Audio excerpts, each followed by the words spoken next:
All right, all right, all right. What's a happening? Ah, it is another humid day in the Northeast. I'm schwitzy, as some of my relatives used to say.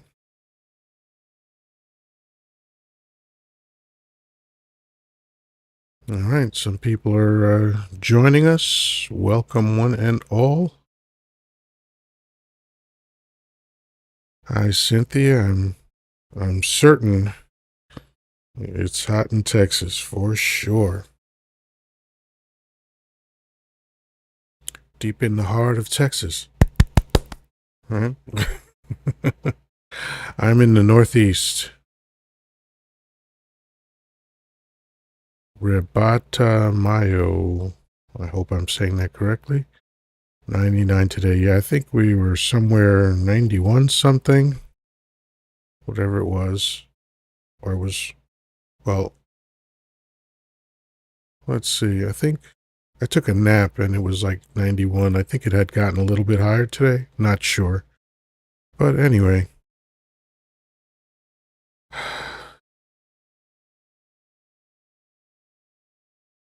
Yeah.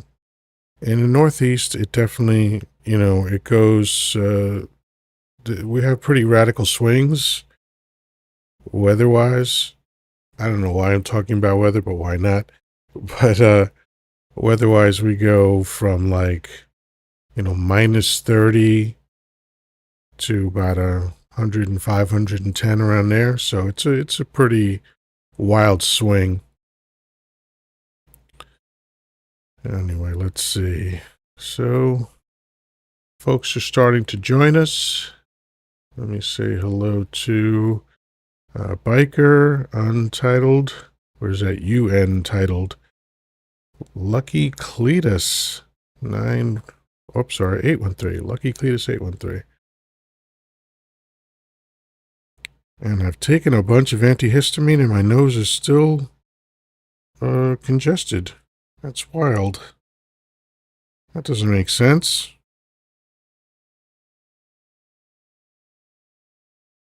But it happens. Who knows? Who knows what's going on? All right, so for the six of us in here, let's get to tapping that screen. You know how it is. TikTok needs a noise to be made from the chat in order to register, in order to start pushing out the feed to other TikTokers. Our first goal is 10,000, and the goal is to get it within the first 15 minutes or so, half hour at the most. But, whatever it is, it is. Oh, couldn't wait to get on here tonight. Nice. Thank you for that. That's a lovely sentiment. And I didn't I kind of short circuited because there were so many topics to choose from today and I couldn't decide on one. Not that I have to, but I usually like to have a topic or at least an area to talk about. I don't, and I just wasn't sure because the Donnie Dump stuff. Oh, Reba Tamayo. Okay. Reba, that makes more sense. That makes more sense than the goofy thing I said. Welcome, Reba. I'm happy that you're here. Um, so yeah, so lots of stuff going on. Oh, thank you, Cynthia. I'm glad you enjoy it here. Never know how these lives are going to go. Um, and I don't have any particular agenda beyond just communicating, getting up here and, just seeing what's what, trying to figure out what we can come up with.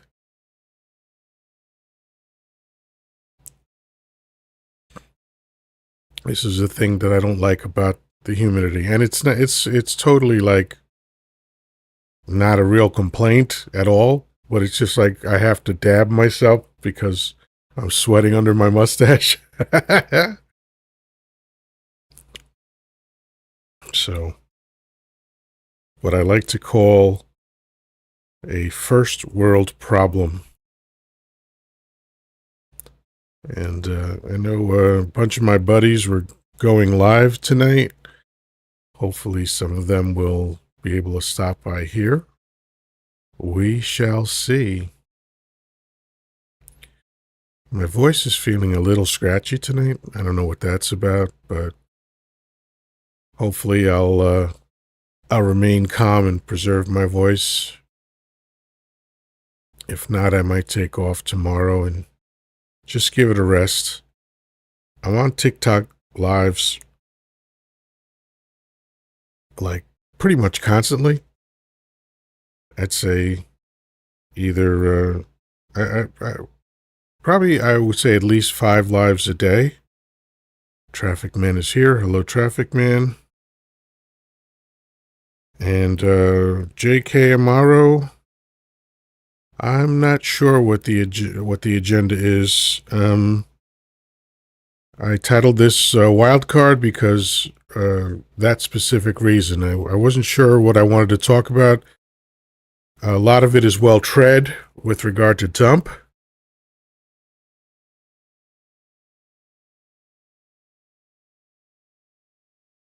Let's see. Cynthia says, speaking of first world, my coupons are always pain at store, but worth it. Yeah, I imagine so. I'm all into saving money whenever I can. I don't always go to the lowest bidder because I'd rather give my money to mom and pop shops.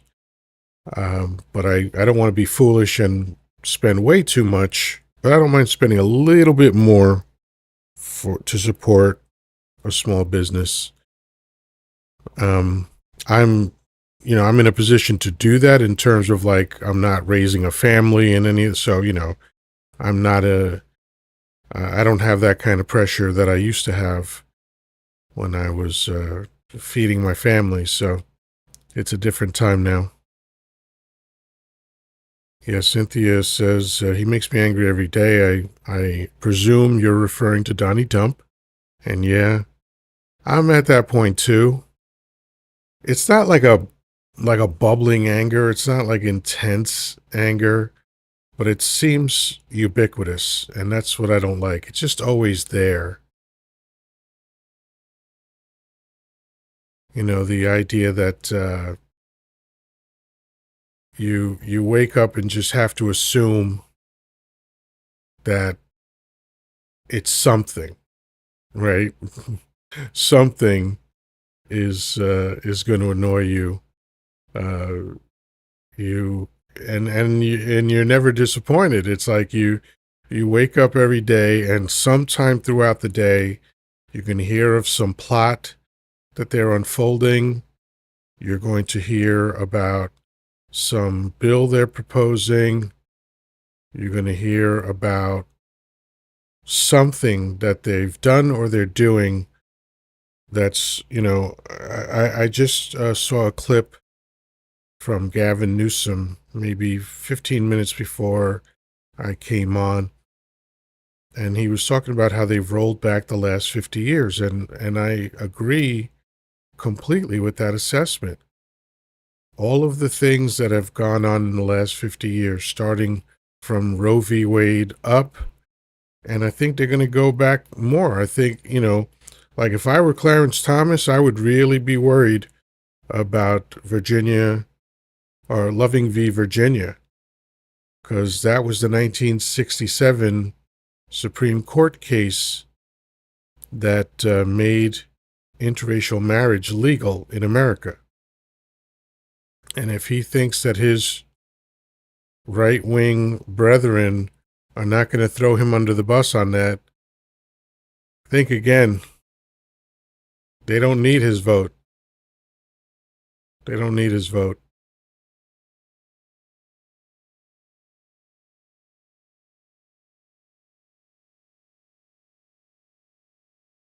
Yeah.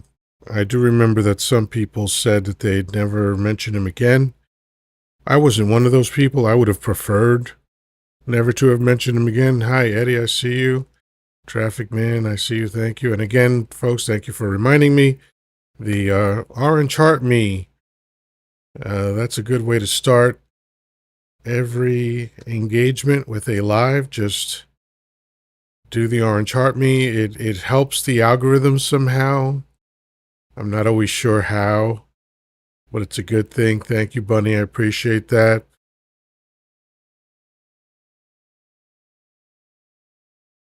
But yeah, since 2015, Dump has been the bane of my existence because, I didn't know the exact shape that it was going to take. I'm not smart enough to make those kinds of predictions to be like, well, if he gets into politics, this, and this is going to happen.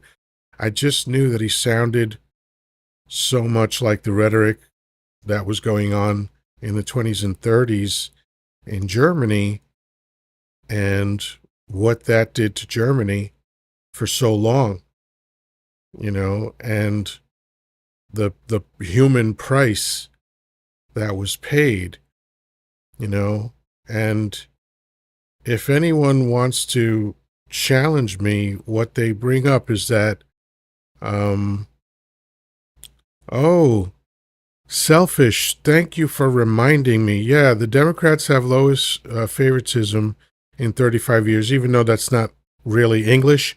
I know what you're trying to say. But Dump has the lowest approval rating of any second term president in the first 6 months in history of all presidents since they've been taking those kinds of polls. Yeah, you keep saying favoritism. That's the wrong word, so I can tell you're a typical MAGA hat propaganda parrot and, maybe a bot or something. But I'll tell you what, Selfish, I'll invite you up just to hear your excuse for why you're not going to come up. Or if you surprise me and do come up, I can't wait to hear all the goofy things you're going to say because I know that's all you have. That's all that all the propaganda parrots have. Bark! What did Dump tell me to say today? Bark!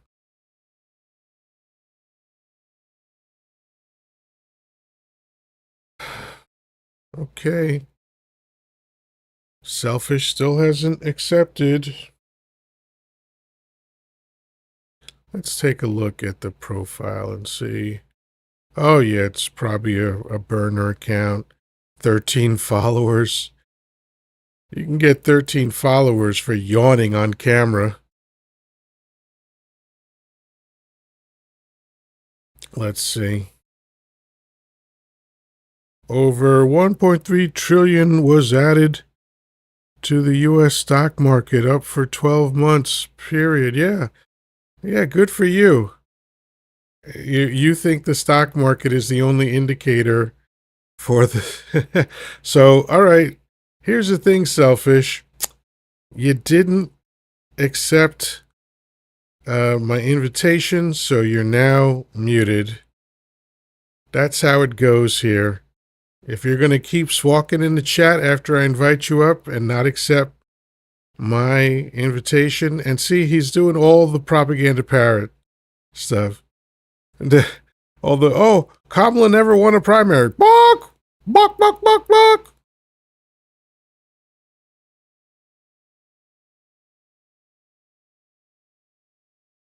TL says, I think my retirement funds are indicators. They are not indicators of the economy, you donut. What do your individual retirement funds have to do with the U.S. economy? Don't you know how life works? I mean, honestly, what a goofy thing to say. My retirement fund's doing good, so that means everybody must be doing good, right? Duh, duh, duh.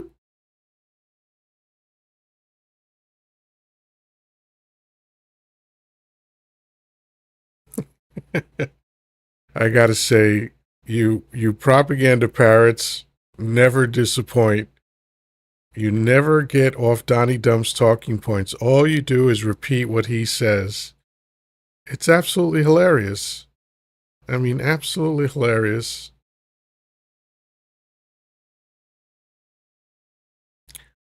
Ba-da-ba-ba-ba-ba-bow. Ba-da-ba-da-ba-da-ba-da-ow. Boom, boom, boom, boom, boom, doo, doo, doo. All right, sorry, just got distracted by some tech stuff. Uh,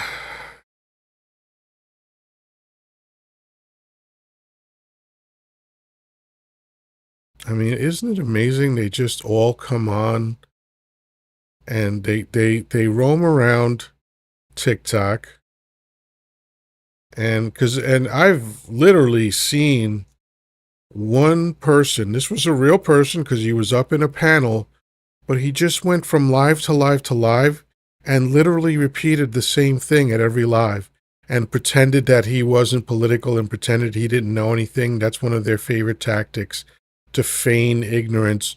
Oh, I don't know how this works, but let me say everything that Dump just said.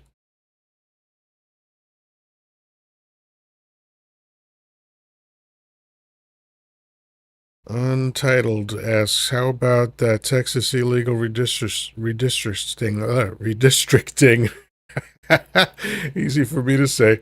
Texas redistricting. Man, I'm still having a hard time with that. That's a tongue twister. Texas redistricting. Yeah, I can't say it. Texas redistricting. I can say it slowly, but I can't say it at a normal pace. That's kind of funny. Uh, I actually came up with a tongue twister decades ago. It's the only one I ever thought of, and it doesn't sound like anything, but try saying tough tongue twister really fast 5 times in a row. See if anybody can do that. So, all right, we've got 12 people in here. We've got 2,800 likes. Let's get to tapping. I discovered 2 ways of tapping really fast. One is to hold the phone and tap with my thumbs, so I can get like several hundred taps in very quickly. Or I put the phone down on a flat surface and I treat it like a drum and just go brrrr, and the numbers rack up pretty quickly. So let's see. Let's see if I got any messages from my buddies, because when they're not going to be here, sometimes they let me know.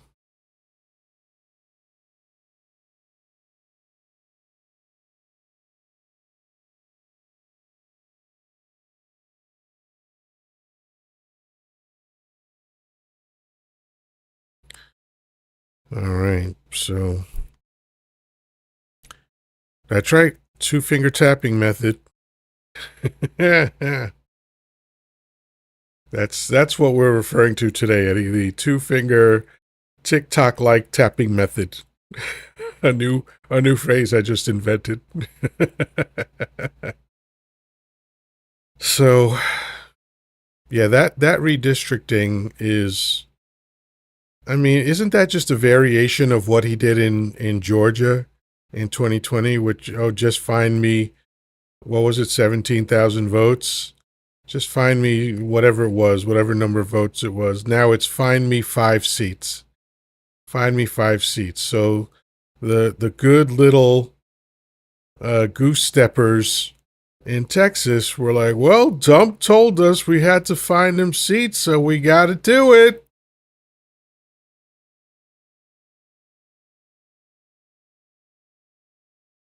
It's unbelievable. I mean, it's just naked ambition. There's no like attempt to conceal what they're doing. It's just, I turned my, whoa, what happened here? Oh, I didn't turn my notifications off. Look at that. Now I have. That's a first.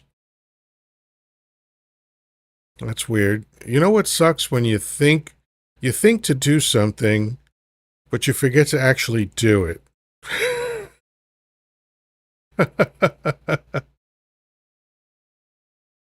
I like I thought to myself, because I have like this checklist that I go through as I'm going live, and I remember I looked at my phone and I said, "All right, turn off the notifications." So I thought to do it, but I didn't actually do it. That's wild.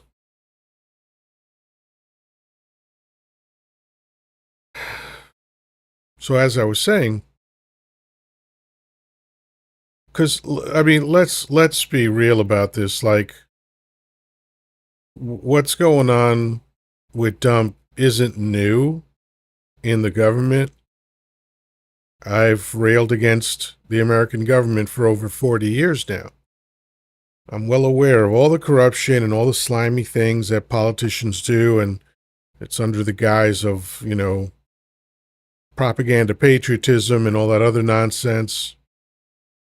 Um, but usually, since politicians understood that they are fueled by dark money and that oligarchs own them and control them, because, when you're paying somebody lots of money, they're going to do what you want them to do, especially if they have no integrity. And if they're accepting money in politics, they have no integrity. And I don't mean just regular donations.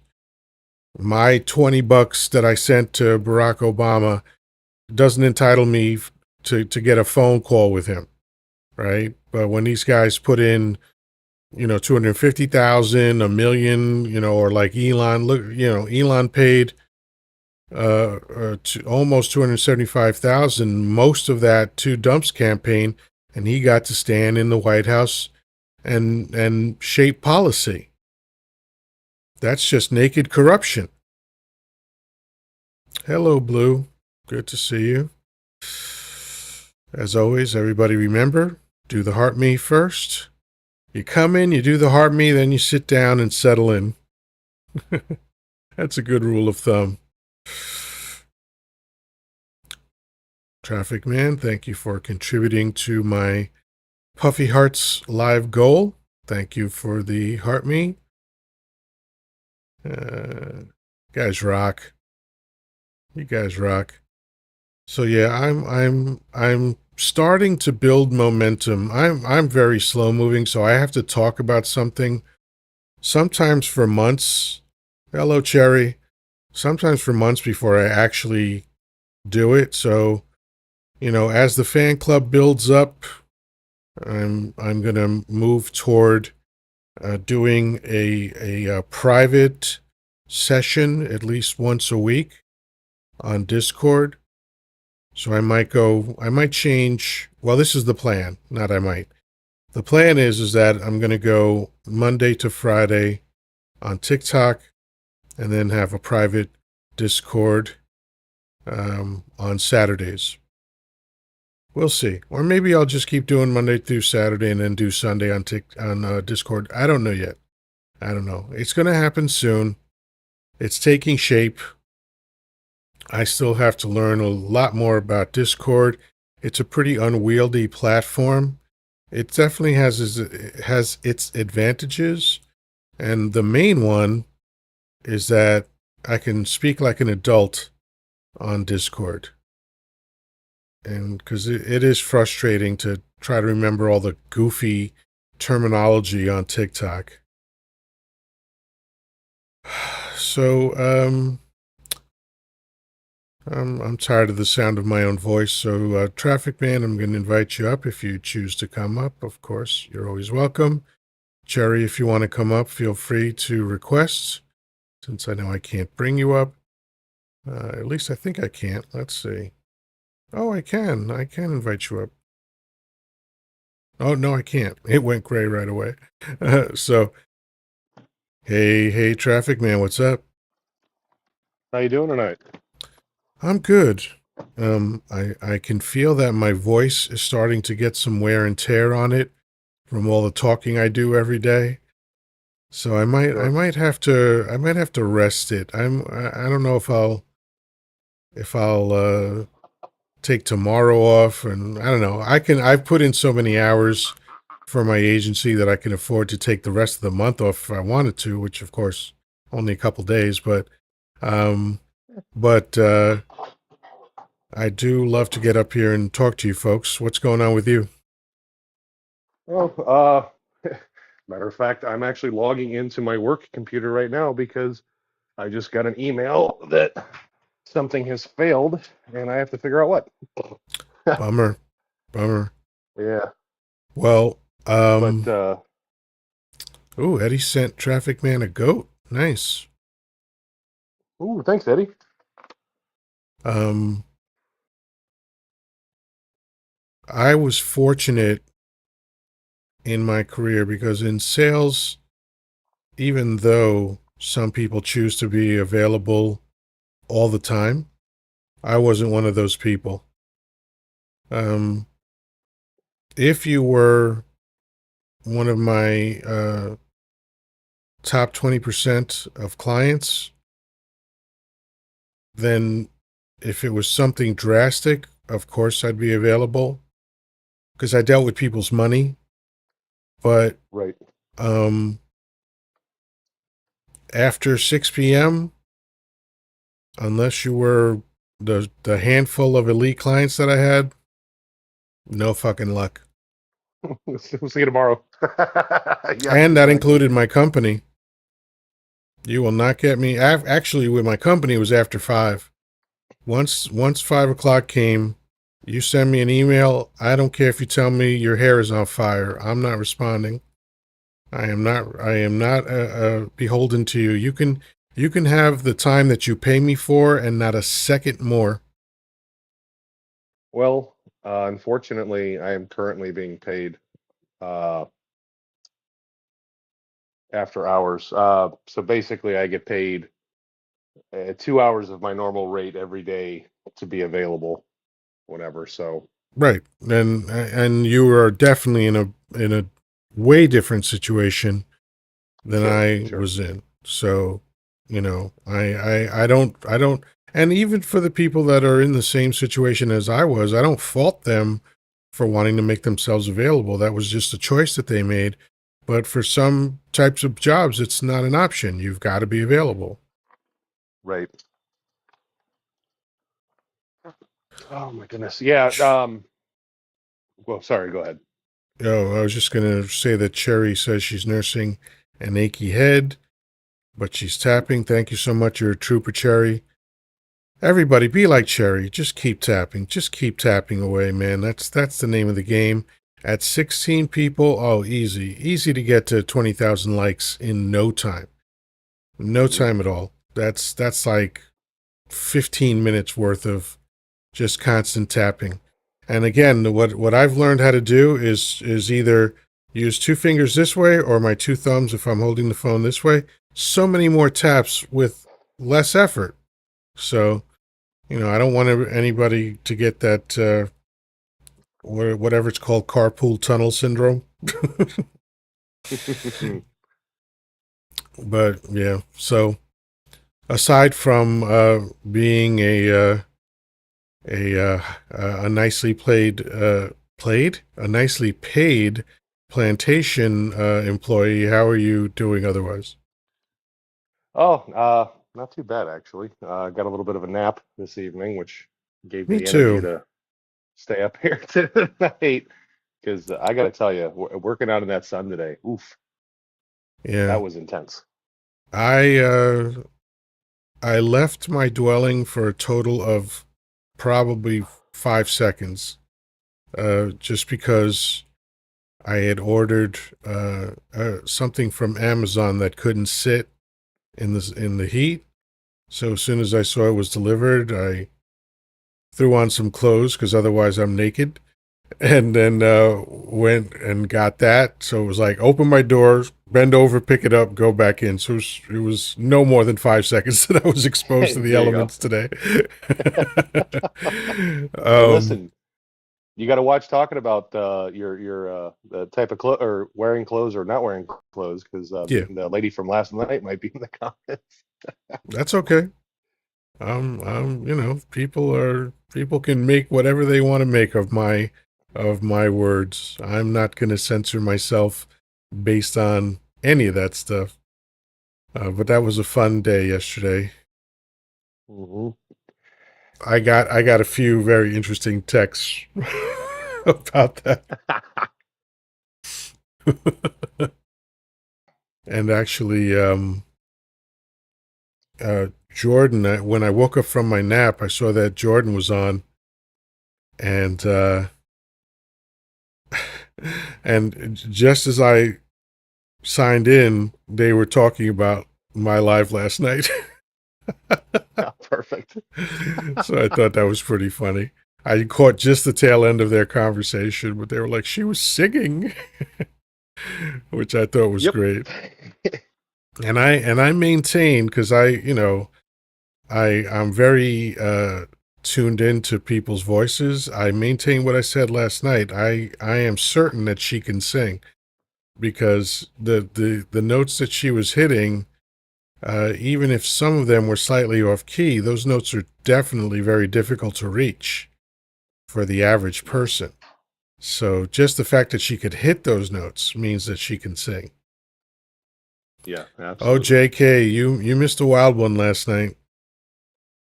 You missed a wild one last night. You missed a wild one Sunday night. Although Sunday was just funny. Um, and you missed a wild one. I don't know if you were there Thursday when I blocked somebody. Um, but yeah, it's been like David Lee Roth said, going crazy from the heat. Maybe it's Hmm. that. You know, that's one of my favorite songs of his. I'm not a huge DLR fan, but he is quite an entertainer, or was. He jumped the shark a while ago, but I actually got to see Van Halen in Madison Square Garden in support of their 1984 tour. Oh man, I'm jealous about that. Man, but Eddie pissed me off. Eddie pissed me off. I mean, look, this is me being greedy Sure. because Eddie Van Halen playing scales would be more than enough. But I love the solo in Panama, right? Hmm. Um, it's a it's a relatively short solo, but it's real complex and it's real melodic, and I just enjoyed it a lot. So Panama starts, and Mark Anthony was on a keyboard, and Eddie was on a keyboard, and I was like, all right, the place goes crazy. Ah, Panama, right? It gets to the fucking solo part, and Eddie does the solo on the keyboard. I was like, fuck! What? What'd you do, Eddie? You know? Jeez. But Um. man, he went too young in my opinion. What a Yes. talent. What an immense talent. I mean, he didn't invent finger tapping, not by a long shot, but he took it to a level that no one had envisioned. Yes.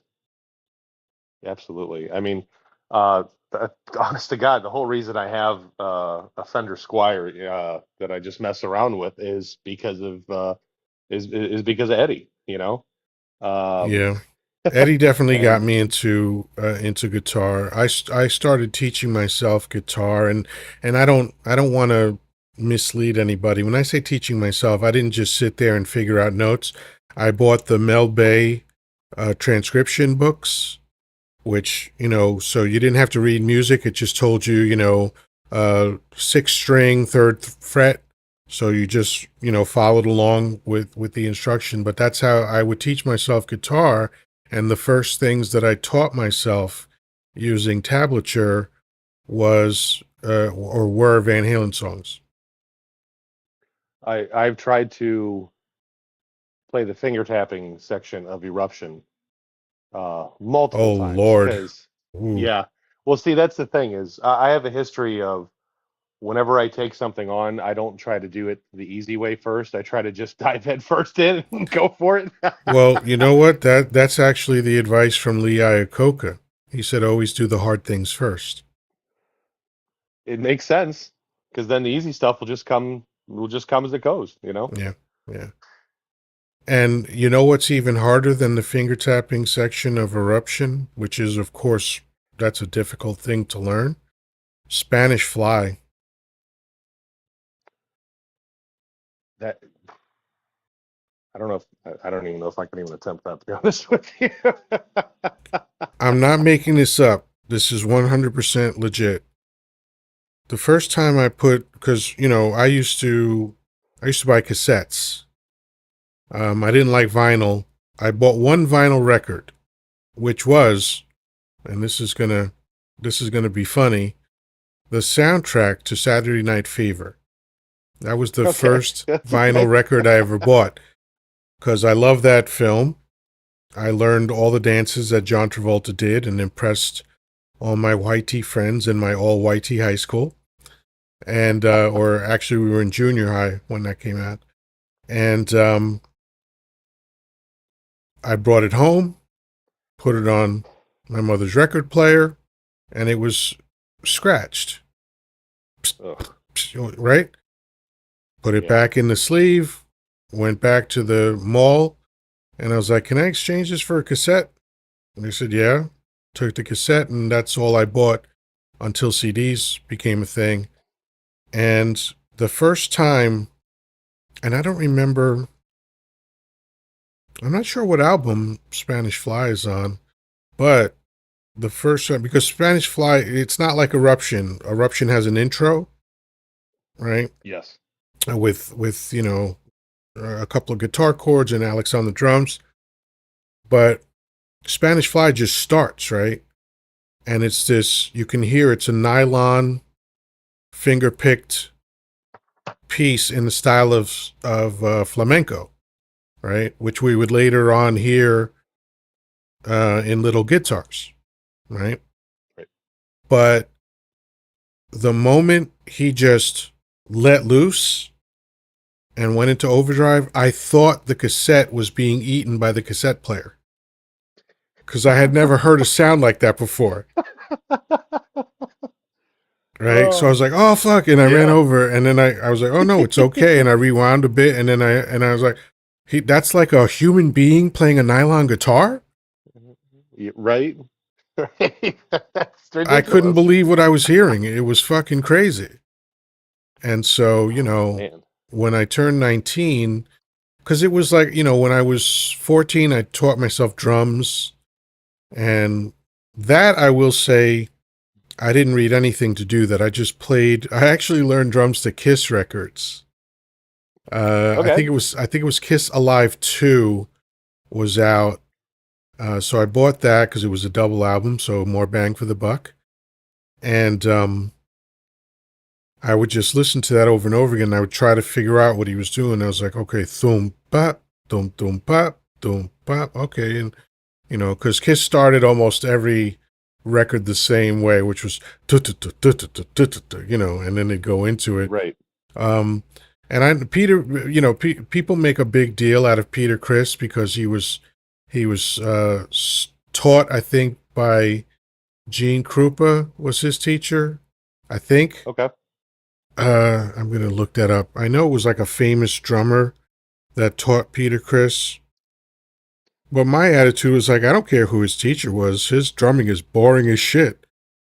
Uh, Peter Criss The first instrument that my teacher. parents bought me when I was a kid, I think I was probably 7 or 8. It was like a mini drum set, you know. It had the bass drum and two cymbals and snare and stuff, but it was like for kids, right? And I don't know why my parents thought it would be quiet. Ah, Okay, because anytime I would try to just play the drums, and of course, being, at my age, the hair metal was my main influence, and so I tried to play as much as I could, as well as I could as like a little kid, and I'd probably get in 5, 10 minutes into my dad coming and be like, "Hey, listen, I've been at work all day and I'm tired. I want to hear this." It's like, okay, well, you know, it's not something I can put a set of headphones on or whatever. But so that didn't last very long. But Well, so I'm really glad. Go ahead, go ahead. I had a similar situation where I I was a latchkey kid. Hello, Zaza. How you doing? Um, I was a latchkey kid also, and I'm good. yeah, How are you? many of us were. I'm excellent. So I would, I'd get off from school around 3, and I'd walk home. Let's say I get there like 3:30, and I had about 2.5 to 3 hours before my mother would walk in. She'd open the door to the basement and flick the lights to let me know that she was home, and then it was time for me to stop drumming. There So you go. for as long as I could every day for that window, I would just practice, and it was a lot of fun. I was not a good drummer. I could learn anything. I got to the point where I could play a Rush song, right? Hmm. But I couldn't keep the beat. I would because and it wasn't because I didn't have a sense of the beat, but if I was enjoying playing, I would start speeding up. you know, I gotcha. Yeah. and so like I played a show which was just me and my next door neighbor who played piano. And he used to love Billy Joel songs. And as a matter of fact, he's the one that really made me a fan of Billy Joel's. And one time we were playing at this like Elks Lodge near where we lived, and we were playing a Billy Joel song. Um, which one was it? I don't know if it was Moving Out. I forget which one it was. Oh no, My Life. Go ahead, Hmm. right? And I was just Yep, having yep, such yep. a great time, and I It's kept going my faster and life. faster. And then he would be like, he was waving at me like, slow down, and I just couldn't. I was just too excited. Yep. My So my obviously, in a brother, live band situation, I was not a good yes. person to have on. My brother and four of his friends actually were in a band. It was called they called themselves 1892 period, because apparently there's another band called 1892, and they had to make sure that you added the word period at the end of that for Right. we jokingly said for litigious reasons, but um, and my only claim to fame in the music world was there's one song where you hear somebody scream in the background, "Yeah, get the F out of my face." And that was me, because none of them could do it. And I remember they were practicing in my parents' basement, and I walked down there and I just screamed it at them, and they were like, "Dude, do that again." There you go. That's my only uh, music career moment I've had, for, I guess, semi-professionally, if you will. So you remind me of a trivia question. Um, this is probably before everybody's time, but there is a real live scream accidentally recorded on a Yes. record. Oh, you know which one it is? Roller. I do. Can I say There you it? go. You sang it. You You sang it. already know where Yeah. I was. Yep. You Roller didn't coaster. give Zaza a chance to chime in, but that's all I'm right. sorry, Zaza. It's easy. You're like me with drumming. You got excited, right? But yeah, Roller Coaster of Love by I think it was the Roller Ohio coaster. Players. Is Oh, that I who think does I Roller think Coaster? you're right. What's coaster. up, Eddie? Ooh, ooh, ooh. Hey, How you doing tonight?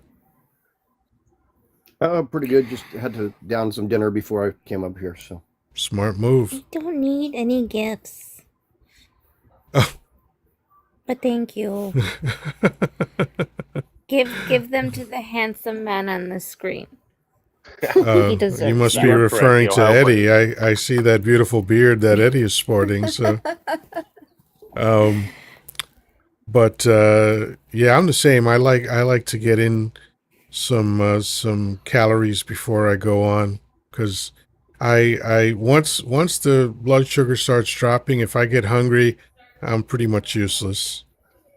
I This is I why can't I remember eat and anything. then I garden. There you go. Whatever gets you through the night. Yeah. I eat, then I garden. I don't And I garden at garden while all. I'm on here. I You have do I midnight have gardening then? I have chosen to I face do. life completely sober. A choice I made in 1987, and I'm sticking to it. But whatever gets you through the night, man. One of my speaking of Van Halen, one of my favorite Van Halen songs from when I was a kid was Yankee Rose. That The wasn't only a Van Halen song. That was the David Lee Oh Roth no, song. I'm sorry. That was just David Lee Wright. Yeah. Yeah. Sorry. Right. I'm like, that wasn't My Van bad, my bad. Halen. But How dare just the you? opening sequence. I know, blasphemy.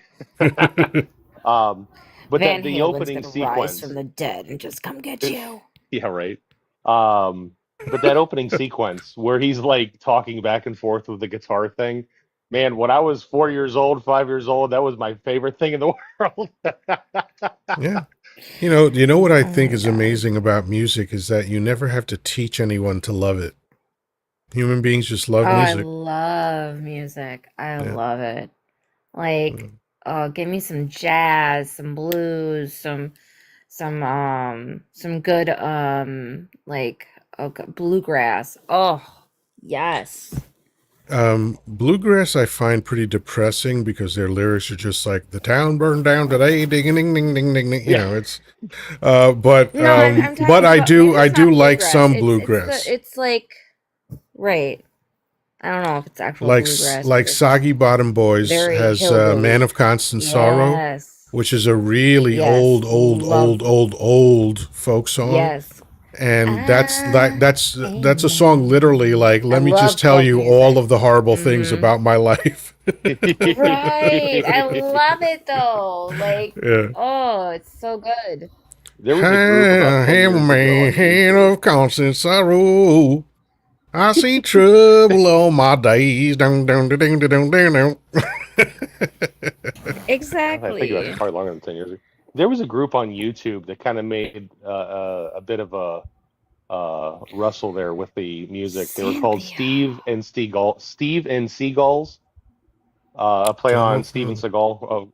Oh, that's Well, funny. they were a country bluegrass Hmm. group, and they started doing covers of like Thunderstruck, some Iron Maiden Oh, I think I stuff, know who you're talking about. Yeah. right. And I'm gonna tell you, Okay, I've heard I them. could I've listen to heard that them. stuff. Yeah. I've Okay. definitely heard Yep. them, and they were great. They were definitely great. Hmm. Yeah. I have something for By the way, here's Cynthia. some trivia. Here's some quick trivia. What does CBGB stand for? The famous, now defunct, legendary Oh actually, God. music venue in New York, CBGB. This one I don't know. No I feel like I idea. should know, but I can't pull it off the top of my head. So Country Bluegrass Blues. Oh, Ooh. Okay. mm. yeah. Okay. I'm kind of interested in Yeah, so that. Cynthia, if I know it sounds crazy, but put salt on your watermelon. You will thank me. I've heard a lot of Oh, people there are say people it's who don't know delicious. about that. I thought everybody knew about that. Yes, Not everybody. optimistic. You are correct. From the film "Oh Brother, Where Art Thou?" That's With which was George based Clooney. on Yep. the Iliad and the Odyssey. That the stories that they told were from the Iliad and the Odyssey in that film. And of course, I will just say this without hesitation. If I found out tonight that the Coen brothers made a film of someone reading from the phone book, I would watch it. I don't care what they do. They are the most brilliant fucking filmmakers that are alive today. They are among the greatest ever.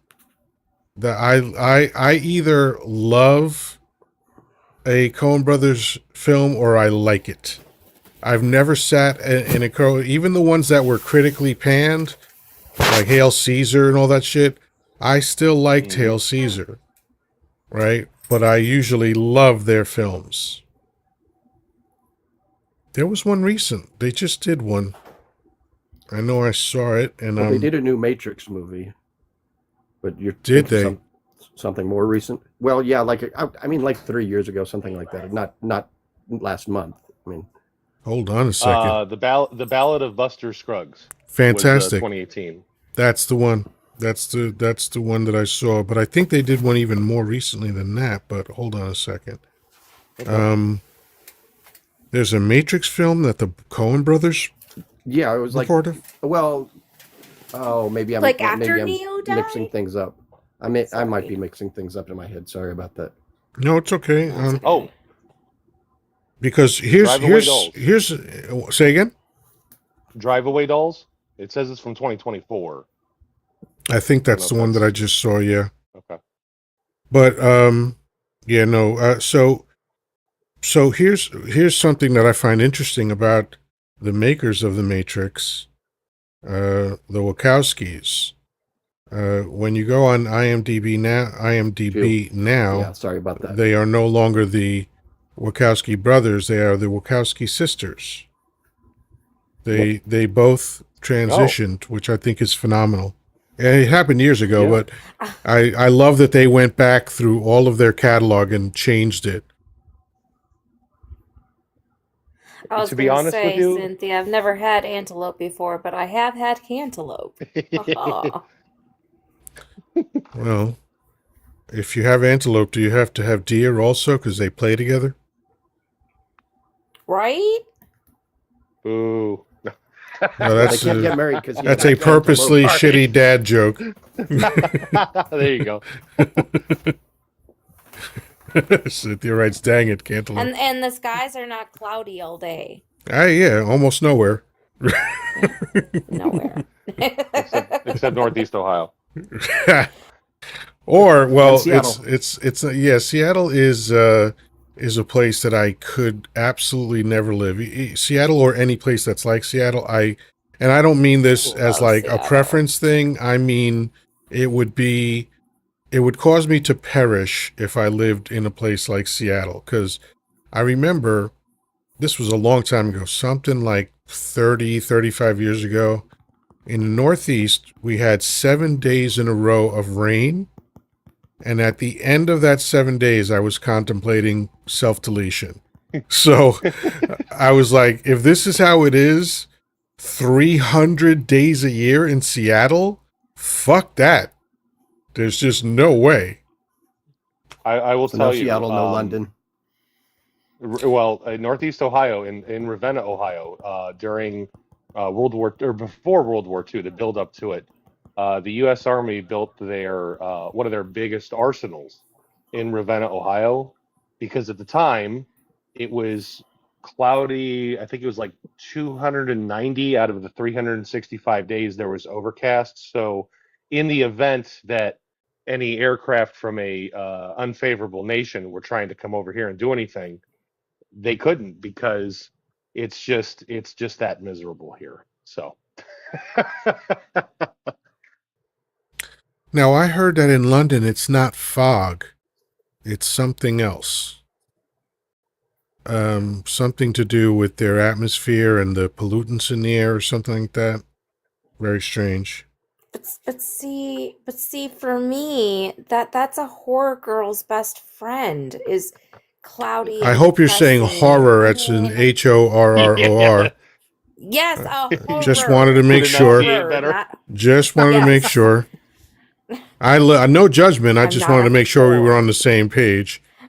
no, horror. Gotcha. Horror. Like, scary. Yeah, like, that's like, I would live in a graveyard if I could. That would be my dream. Well, house the having neighbors would be quiet. surround- Hi-oh. Exactly. Yeah, no, I Sorry. need, I am designed as a typical human. Vitamin D nourishes me. And isn't it weird that you need the sun to live, but too much of it and you won't? Right? Yep. Same with water. If you drink enough water, you will Yeah. actually drown internally. Listen, dihydrogen monoxide is one of the most deadly what's the word? Elements? Compounds in Compounds. our in our Solar system. I used to love that when I was younger, and you'd see all the memes where somebody would put next to a water fountain and say, dihydrogen monoxide has caused more unalivings than this or that or whatever, and people didn't understand what that was. And I don't right now. What is that? Oh, H2O. Oh, It's the yes, yeah, dihydrogen monoxide. Yeah, if you drink too much, you'll unalive. If you get caught up in it, you have yeah, absolutely.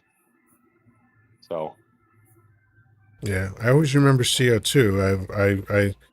I've never heard anybody say dihydrogen monoxide before, or maybe I did and just slipped through my What is too ears. much water?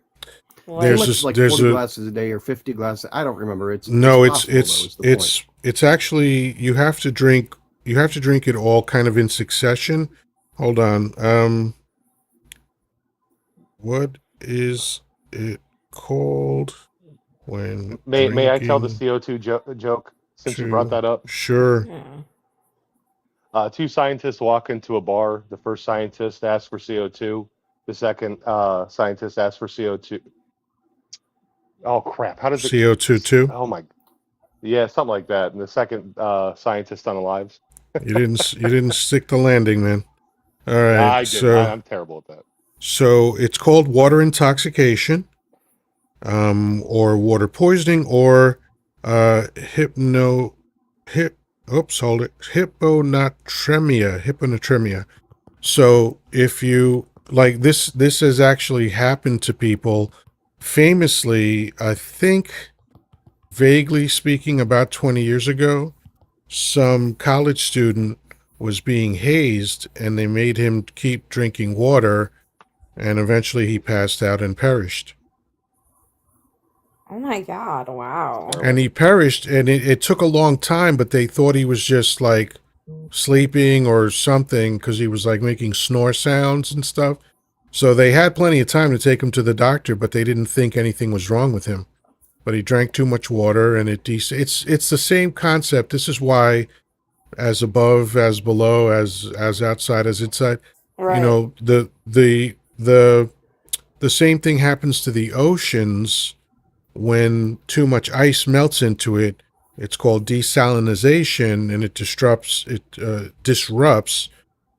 the balance of ocean water, and that's when you can have a Right. catastrophe. Like a second ice Hmm. age and shit like that, or third in this Yeah, case. Yep. right. Because we're Why actually we talk overdue. about We're overdue for an ice age. yeah. Listen, after working outside today in that blaring sun, I'm more than happy to bring on an ice age. It's like I tell everybody at work, It I will has been work in the out in high the 90s here. I uh, welcome winter. yeah, I'm more than happy to work when it's cold because I can put plenty of layers on, but I can't take plenty of layers off working out in the sun. Right. I find Right. it funny I that walk human outside. beings are never happy with the weather. It is like a narrow band of days. Because when apparently in polls, when you ask people like what's your ideal weather, it's like 70 to 72 with mild humidity, sunny or partly cloudy, something like that. So it's like 10 days a year that people enjoy, and then everything else sucks. Yep. Yep. No, I love walk like fall is my favorite time of year. Like the 50s, the 40s, like I like up to 70 degrees. Don't get me wrong.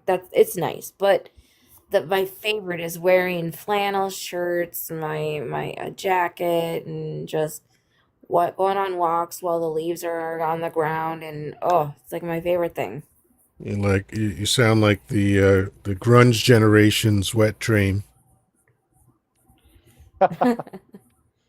That was grunge. Of course, grunge brought us fashionable flannel. Yeah. But I actually love grunge music. Love it. Like when I first heard uh 10, uh I was Mm-hmm. like by Pearl Jam. Oh my god. That album, we used to have listening parties where we just sat and listened to that album. I was fascinated Yep. with that album, and I used to sing Black in karaoke, and I would Nice. get like I have a real limited bandwidth where my voice sounds okay. And it just so happened that the way Black is written, I could hit it. I mean, now I strain because there's a couple of high notes in there, but you know, when were we going to karaoke? I was in my mid 30s when karaoke was a thing for us. And every weekend we'd go to this place called the Bunnery, which was out on Long Island, and it was like the bar scene in Star Wars. Okay, just the dregs of fucking Long Island would go to this place, but they had karaoke, and that Nice. was the draw, right? And they had it set up beautifully because, you know, some places they kind of put karaoke off to the side, and you don't really have an audience except maybe the couple of people that you're there with. But they did it next to the bar so that the whole bar was your audience. And people really participated, and it was a really friendly crowd. And I'll tell you two stories from that. The inconsequential one is the first one. That's when I sang Black for the first time there, and people were coming up to me afterwards and going, "I don't even need to hear Pearl Jam sing that shit. You know, you sounded just like the record." And I thought that's the best praise I could have gotten. But my favorite story, and I actually, when my buddy and I used to do a podcast together, we recounted this story one night because I still think about it. There was a guy there who was like more into karaoke than anyone you've ever seen in your life, right? And he had a nickname, and he looked exactly like his nickname, which was Lab Rat. Okay, that was his nickname. So picture a skinny YT dude, probably no more than 5'8", with a mullet, with a black mullet. Okay, that was Lab Rat. And there were two things about Lab Rat that were fascinating. One was his complete abandon when singing karaoke. He was transformed by the music. He was enveloped and engulfed by the music completely. And he loved like 80s rock, right? Mullet, that was a dead giveaway, right? Mm-hmm. So the second thing that was fascinating about Lab Rat is that to this day, at 61 years old, I have never, and before I encountered Lab Rat, so before or after Lab Rat, I have never heard anyone with a more severe bilateral lisp than this guy had. And one time, this is how he started a song that we all know. Desperado. Oh. Now, Oh. if that weren't enough, and that was plenty, one night I'm sitting there, it's me, my buddy, my wife, his lady, probably his wife or girlfriend, whoever it was. We're all four chilling out, and I hear the beginnings of a familiar rock ballad. Silent Lucidity. Oh no. I'm standing next to you in silent lucidity. Oh no. No Poor joke. boy. No joke. I fell off my chair. I was inconsolable with laughter. I couldn't stop. It took me 5 minutes to recover. I was covered in sweat. It was the funniest thing that I've ever heard. Bro's probably like, fuck you, dude. Well, we were far That's away funny. from him. I didn't let him see it, and he wouldn't have noticed. Eminence, how you doing? I'm doing well. Excellent, excellent. Sounds like you are in the great outdoors.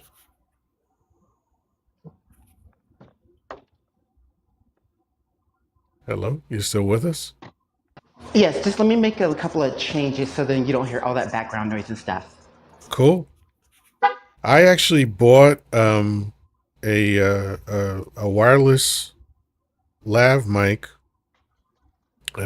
One of the little mics you see on TikTok all the time, and a set of headphones so that when I'm on somebody else's live, they don't hear all my background noise. I actually spent money just to make sure that Oh, nobody's bothered by our background noise. it right. Okay, so I'm going to make changes or buy some additional equipment in the future. But for right now, the way my money has to go, I have to be careful where I spend my money because I don't stay in my apartment anymore.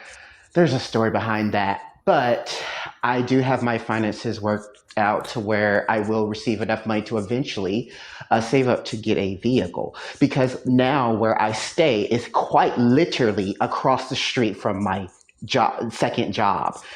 Um, the only thing that is needed for my first job is just to honestly take my little free bus pass and just get there. So between getting a paycheck literally every week, I'll be able to afford to stay in this motel, and then I'll eventually save up the money for a better place in a car. So, Excellent. yes. Sounds like moving on up. Oh yeah, I ran the numbers. I'm very excellent when it comes to math. It literally runs in my family between my older sister and mother. We can do math in our head. I can't So, too. It doesn't stop me from wasting money on bullshit. right. Because I didn't need to buy a If you're wireless mic, looking you know.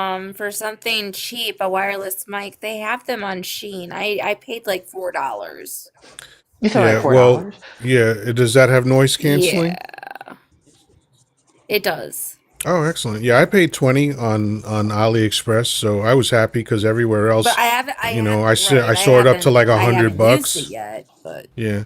Well, I only use it because now there's always an AC going and sometimes a fan also. And so I was like, yeah, I'm not going to subject people to all that shit. You yeah, know, like I right mean, now I'm on my headset, so gotcha. Yeah. And TikTok actually does an excellent job with sound. And this is nerdy shit because, I'm a by necessity myself my own audio engineer. So I've had to learn a lot about audio, and some platforms don't actually manage audio well, like Zoom. Zoom is terrible with audio. Zoom will get the job I done. You got a know. lot of people that you want to meet at the same place, but if two people start talking at the same time, everything cuts out.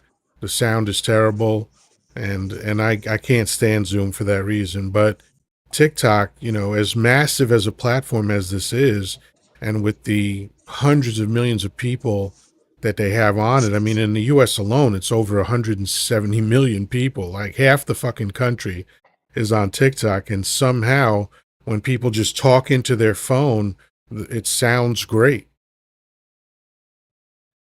Right. Um, End of nerding out. Discord. Yeah. Yeah. I would say that the sound quality isn't bad on this app. Compared to Discord, it's hard to really say which is better. I mean, because I was on Discord way before I was on TikTok, and I Yeah. used to love going on Discord all the time. TikTok's It's good just that on too. Discord, I refuse. Yeah. True. Yeah, not TikTok. Discord actually gives you options to improve the audio. So, if you Yep, go under the hood and check a couple boxes and all that stuff, then you actually get better audio. So they don't have it on by default, which is smart because that way they don't tax their network. But if you want to make sure that your audio is good and you go through the settings, they do give you the option of improved audio. that's Well, true. Discord doesn't run Big Brother in the background.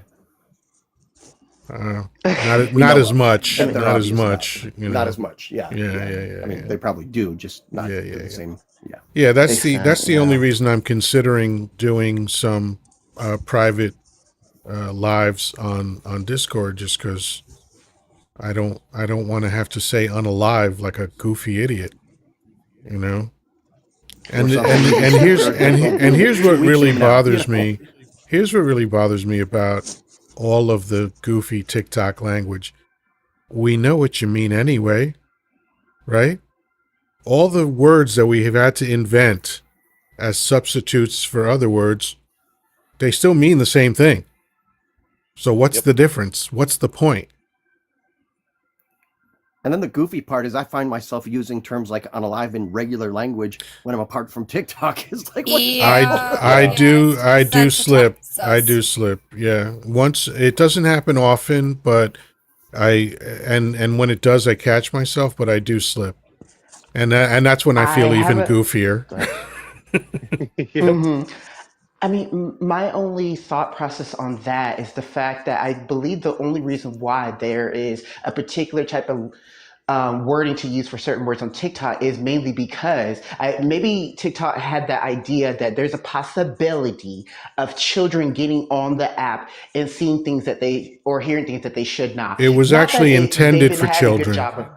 TikTok was intended for children, for younger, like teenagers and around, and and young adults and all that stuff. So yes, you are correct. That was their initial intention, but still, it doesn't make sense because if you're saying a word as a substitute for another word and everybody knows what you mean, then the substitution is meaningless. True. This is true.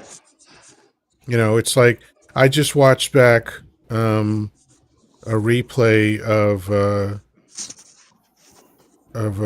one of my recent lives where Yes. I referred to something as like maybe he effed somebody's girl and that's what got him in trouble, and they literally censored that in the replay. They took that word out because I was referring to a schmexual act. Jeez. Right, yeah. Discord's a little bit like that too with their rules because I used to be a moderator on Discord, so I know Oh, that really? they have particular rules with their. Oh yeah, there Uh, some stuff is labeled as not safe for work and whatnot and safe for work because I mean originally, honestly, Discord's supposed to be 13 plus, but I mean that's not going to stop people like my nephew from getting on Discord because I mean when my sister told me my nephew was on Discord at literally the age of 9, I was like, you're letting him on Discord wow. at the age of 9? It's just the only reason why I was That's shook by it crazy. because I was a moderator on Gay Geek. So when you let people who are 9 years old on Discord, I'm just like, what are you doing? But you know what? It's not my kid. I can't tell her anything. She does what she Mother of wants. the I Year don't. award goes to. Oof. Yeah. Wow. I'm not saying nothing because nobody wants to listen to me anyway. So I don't. I don't. I let No, them do I their own get thing. it. But man, that's look. It's the same as my mother taking me to see The Godfather when I was 8 years old. Oh You know, wow. Oh, jeez. when you get to be an adult, you realize what a shitty thing that was to do. you Right. know, you know. Yeah. Because I mean, look, I Listen, do believe in the concept of no harm, no foul. So if nothing bad had come of it, fine. You took you made a shitty decision, but nothing bad happened. But I was traumatized by that film, and the trauma took me about 10 years to work out. Right. But also, I mean, I came from the generation in the 90s where parents literally let us watch South Park. So, South Park's nothing. South Park? I mean, we can't compare yes, South Park to The Godfather at all. no, we can't. Honestly, we can't. I mean, it's just, I mean, they said a lot of words that, our parents would say, hush, hush, you can't curse, you can't say this or whatever, or we'll smack you. It was that kind of thing. But South That's the kind of Park, parents I just. the words that because they're supposed to be what, like 9 years old, I think, in South Fourth Park, grade. right? Yeah, Which is give or take. 9 years old, right? So Right. Yeah. they those are words that 9-year-olds use. So it's not a shock Hmm. for a 9-year-old to hear another 9-year-old say that on television, and it's Yeah, I certainly didn't not going Oh, to realize. Lord. traumatize you the way that The Godfather will traumatize a child. Oh, oh Absolutely gosh. not. correct. Nothing can compare to that. Yeah, Or yeah. being forced to watch the movie It when you were like 3 years old. Oh yeah, Oh, I that's had to go Oh, through But that. gosh. My cousin who was I was terrified of clowns for a very Yeah. Of long course. time. By the way, I believe I was. clowns are the number one phobia. we have a Betamax of me at my 5th birthday, where my aunt Joanne had dressed Is up it a as a liberal clown. Betamax? Yeah.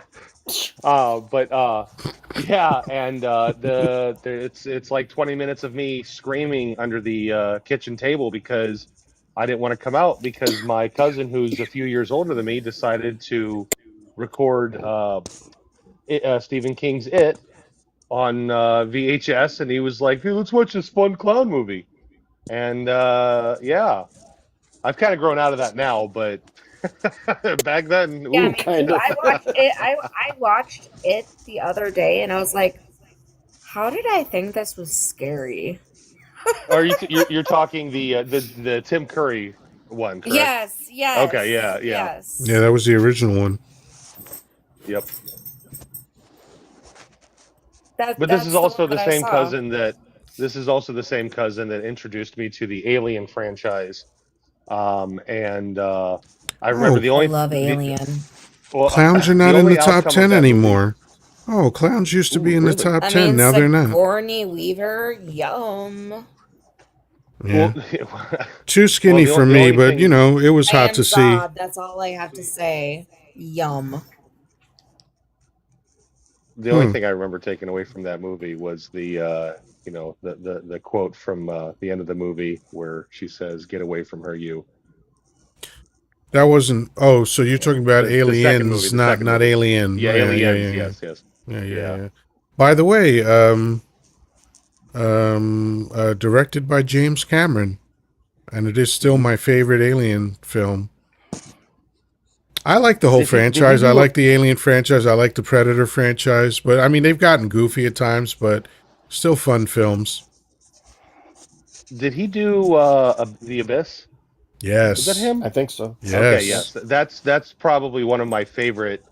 It's an amazing film. You know, yeah, yeah. Kind of like, I don't want to say off the wall sci-fi, but not something that did not carry on a have a sequel or anything like that. But that movie And it was was all really good. based on real shit.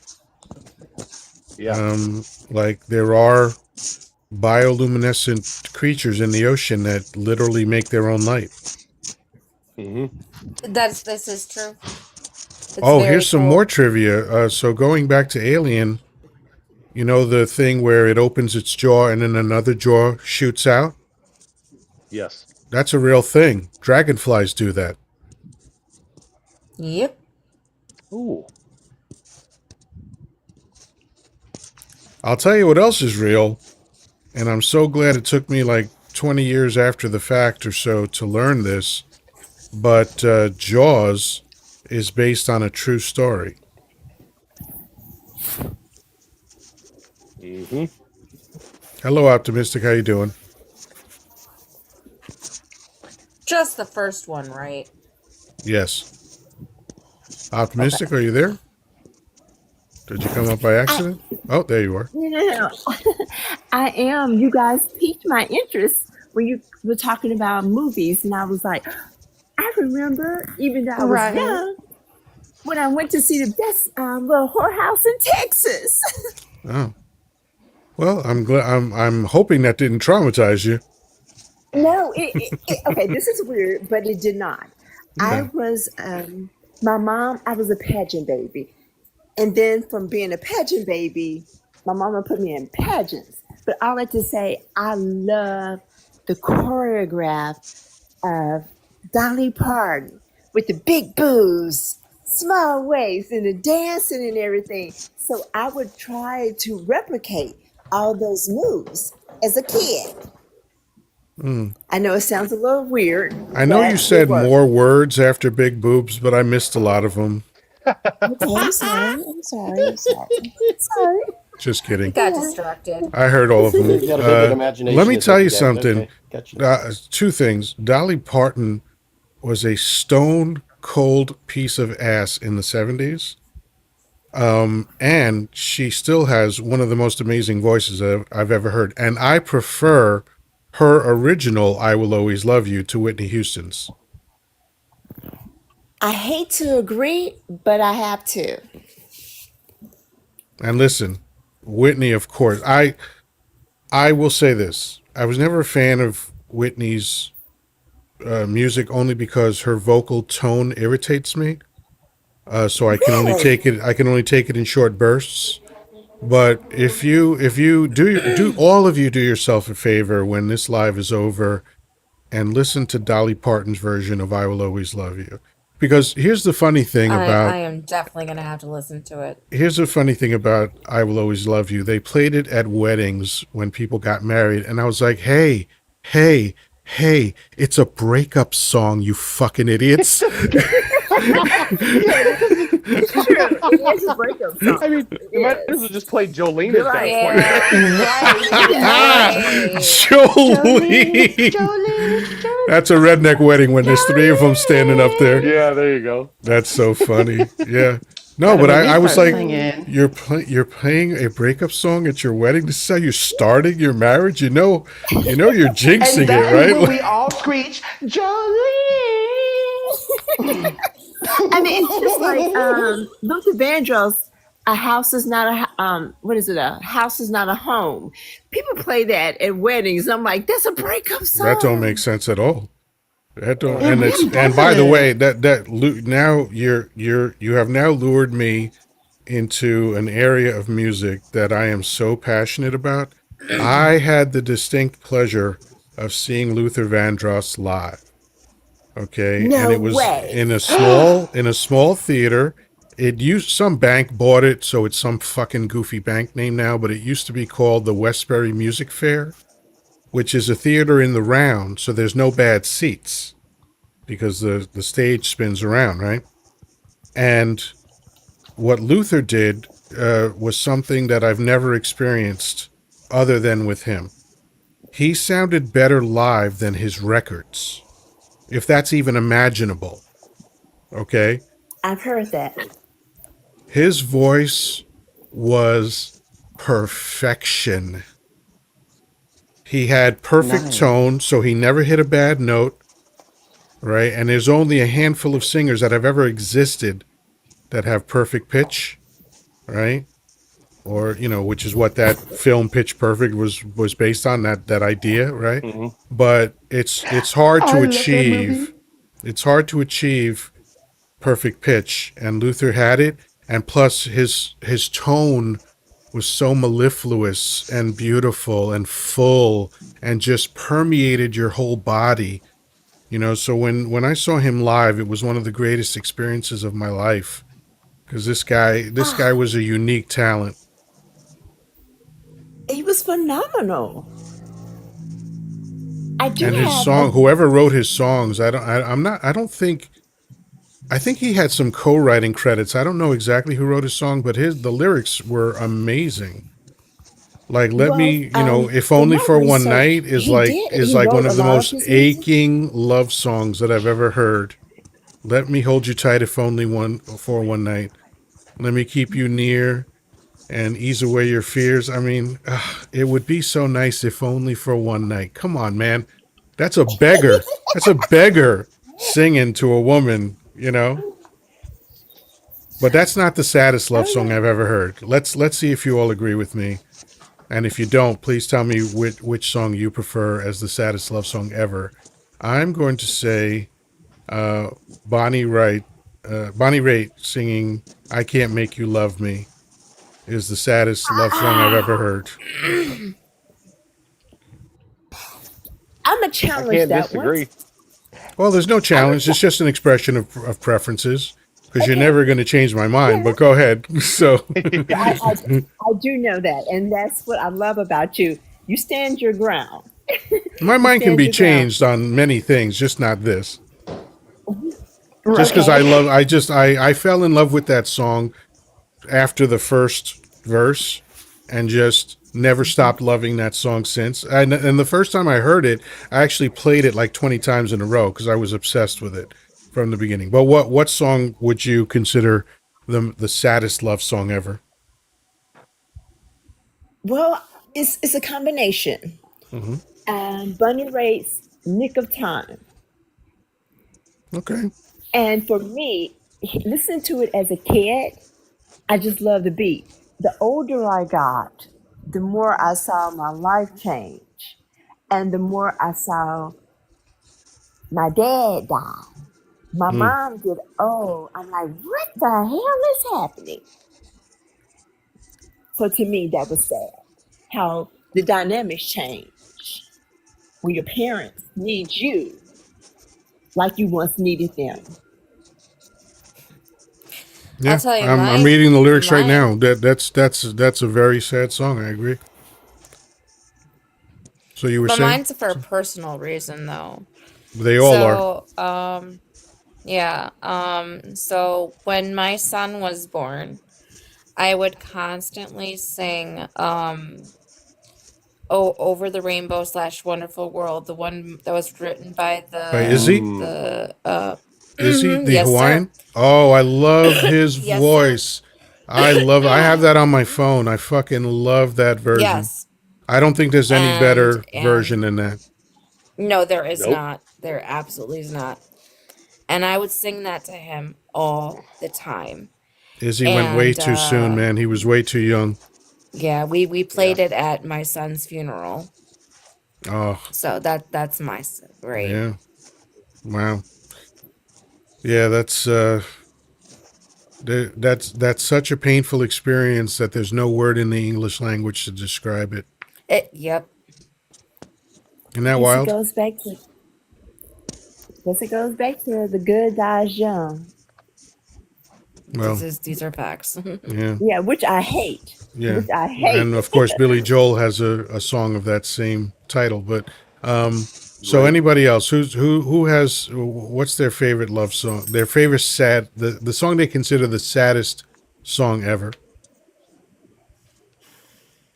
So Eddie! I'm trying to backtrack my memory to some kind of church song that was being played when New Orleans was flooded. I'm trying to remember the year, the time, the date, and everything. I'm trying to recall and back up my memories. And I will say this, I will make the distinction because normally when I talk about I Can't Make You Love Me, I categorize it as the saddest love song. So that's a category, right? So obviously there's other categories of sad songs. So for me, the True. saddest love song. Now, Etta James came close, and so did, oh man, what the fuck is his name? I'll remember it in a minute. But Etta James came close, which I'd rather go blind than to watch you walk away.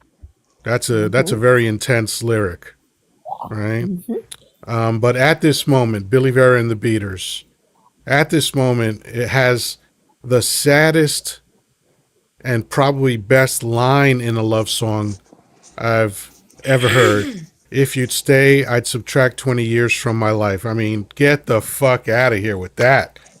That's amazing. Hmm. Oh, jeez. I really have to cycle back my memories because I've heard several It's sad love songs. okay. It's just another sad love song rocking my brain like crazy. And I'm all torn up. See, yeah. I don't know. I only dated one boy in high school, and when he broke up with me, it didn't really matter because like I didn't understand. But apparently, as a girlfriend, it is your job to go to their game stuff that they do. Like, 'cause he was in whatchamacallit, uh wrestling. So he would go to meets and stuff, and he would want me to come with him, and I'd be like, why? That sounds boring. I don't want to see a bunch of men jumping on each other. Let's go Should have been pumpkin sign picking number one. instead. Right? Because that's so much more fun. My favorite joke about that is from Giannis Pappas, a New York comic. Funny dude, not like amazingly funny, but he has a lot of good takes. One of the things he said was like his wife. Well, I'll say it in his voice. He was like, "My wife turns to me, and it's like the fall. It's Saturday, and she's like, 'Do you want to go pumpkin picking?' And he's like, 'Yeah, I want to do manual labor on my day off. Get the fuck away from me.'" Yeah. Oh, it's the act of being with around you. That's what she wants. Yeah. That's yeah. the secret. And that's what he wanted too when he invited you to the wrestling match. Yeah. You selfish son of a. Oh God. Boys, Sam. I know. I just like, okay. See, the thing Like, is, no. this is the big secret about men and women. We all want the same things. We just approach them from opposite directions. That's it. Right. That's the big secret. You know, when a woman sees a man, she thinks about, will he be a good provider? Will he be a good father? Will he protect me? When a man sees a woman, he's like, I want to see those jugs, you know. But I saw him eventually, every day at school, we get to the same so place. To me, I was like, this is where I see you. Mm-hmm. I didn't know how to be a girl. I was not a good girlfriend. Most of I you mean, are I'm not. mean, but I just Don't didn't know worry. how to be Don't a feel girl. bad. Most of you have no clue. Oh I was like, I don't Lord. know what I'm doing here. I'm I know this is a 15-year-old girl. What the hell do I know? this is going to kind of be out of right field with this song. But Slaughter had a song called "Fly to the Angels." I don't know if you're familiar I with that. remember it. Yeah. And it was about Mark Slaughter's girlfriend that passed when he was a teenager, and I mean, just listening to the lyrics, That's the thing that fascinates me the most about artists, is that when an artist takes their pain and creates beautiful art with it. That's amazing to right. me.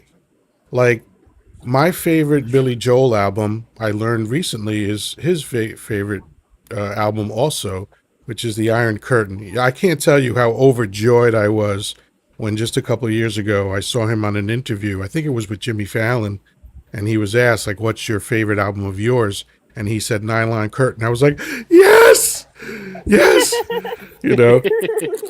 And he wrote that after he divorced the woman that he wrote I Love You Just the Way You Are for. Okay? So the Okay. pain that he poured into that, but it was beautiful because that album sounds completely different than any other Billy Joel album. Yeah. And the darkness that, like, he can, when he tackles something, even something that he hasn't experienced, like when he wrote about Vietnam in the song Good Night Saigon, that was another song that I couldn't stop playing. I played that over and over and over again. And soldiers purportedly asked him, like, how could you know? You weren't there. You were never in the military. How did you know what we experienced? And he's like, that's my job. I take my imagination and I put it to music. You know, same thing with Downeaster Alexa. I can't get through that song without crying. To this day, I can't get through it without crying. And you know, he didn't own a fishing boat.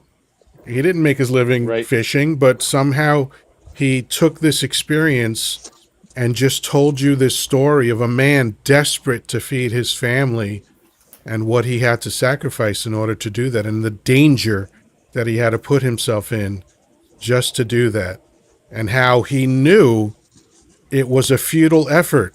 He knew he wouldn't be able to keep doing what he was doing to feed his family, but he didn't know anything else to do. How fucking wild is that?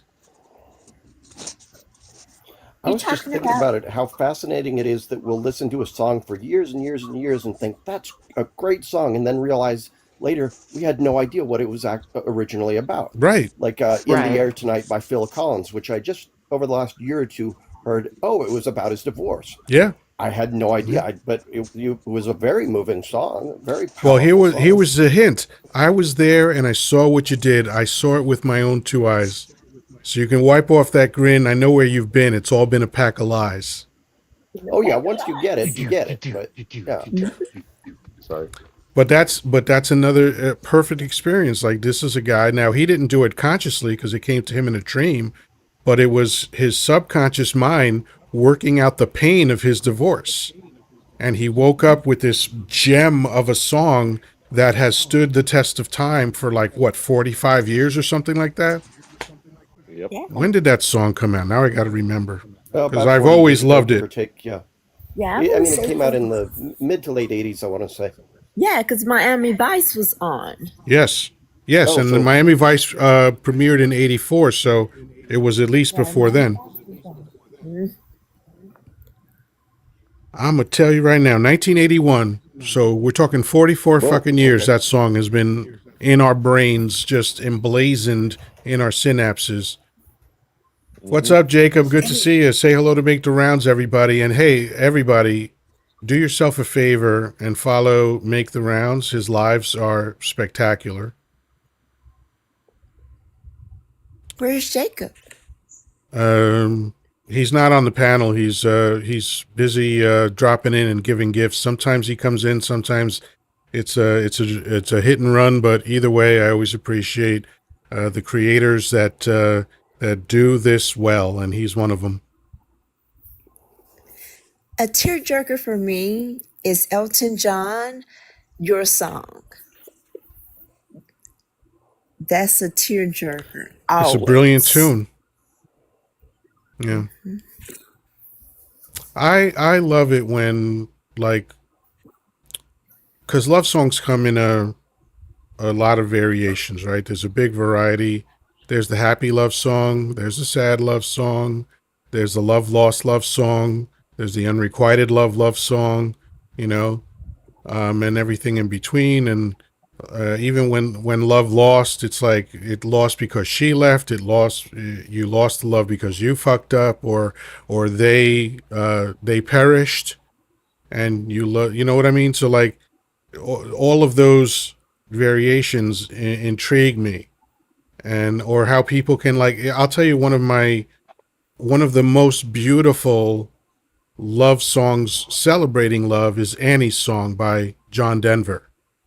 You fill up my senses. That's the opening line. You fill up my senses. I love just that phrase, you fill up my senses.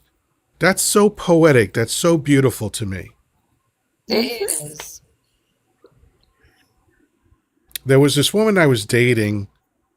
I was really into her. I thought it was going to go someplace, and it didn't. And I broke up with her. But when I was fantasizing, because I fall in love like every 15 minutes, and so when I was fantasizing about our life together, I fantasized about learning how to play that song on guitar and sing it to her at our wedding. Oh, That is wow. so cute. That would have been beautiful. Yeah. Yeah, and it's just such a beautiful song, and so that's why music is so vital to me, is because it's the same as every other art, right? When you think about books or films or television shows, whatever it is, paintings, it doesn't matter what it is, you're getting to see life through somebody else's eyes, right? And in some cases, if that person does a really good job, they can kind of place you in that experience. Or even like in the case of In the Air Tonight, where it's ambiguous, you create your own story, you know? So that's what amazes me about good art.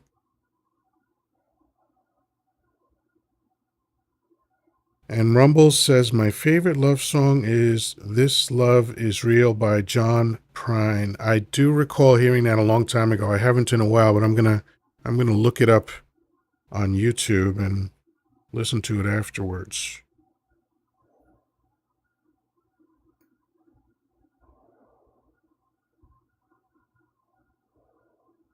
Whoops. A sad I song. typed in Prine and autocorrect thought I meant project. It's like, really? Gotta love AI.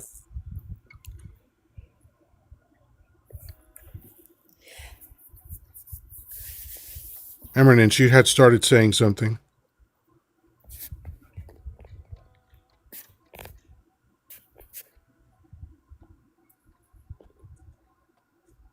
There it is. This one. I guess not. Maybe I heard something. There was a song that, and maybe Yoda or anybody on the panel can kind of help me figure this out. There is a song that I may or may not have downloaded on LimeWire back in the. I think the statute of Okay. limitations Early has 2000s, passed by late now, Is it so okay? 1990s. Well, Yeah. I think I you're just safe. don't want to I make think sure. you're okay. It was this. It was this kind of like, kind of a country song, if you will, but it was called "Sea of Love." Oh, you're talking And about by the lead singer of Led Zeppelin. Come to is me, that my love, Yeah, he did in bluegrass until recently. the Yeah, sea of love. he was with Alison Krauss, No, this Robert was. Plant. I think that was before that. I think he might have done that Oh, when he okay. was solo. Okay. I think it's listen, on the same if you album guys, as "I'm in the Mood for a Melody." I'm in the mood for a melody. Oh, I'm in that the was actually mid '80s. Yeah, mood. I love that album. Yeah, it's a Love great that song. album. You know what? You know what? Song I love. I think it's on the same album. I think it's called "Big Log." Not And it sure. and what's funny about it is the word "big" and "log" do not appear in the song. Let me see if I'm remembering that correctly. Yeah, Robert Plant, "Big Log." It's a great song. Oh, It's a yeah, that great is a good song. song. Yeah, yeah, yeah, It yeah. is. Yeah. Because when you guys kept saying, I was like, this song sounds so familiar. Big Log is beautifully arranged. It's mid tempo, and it's another song that it hints at a story without being explicit. So you have to make up your own story when you listen to it. But I do remember that I felt that it was very poetic. So I'm going to look up the lyrics to remind myself of what I thought was special about it. Let's see. Lyrics. Big Log.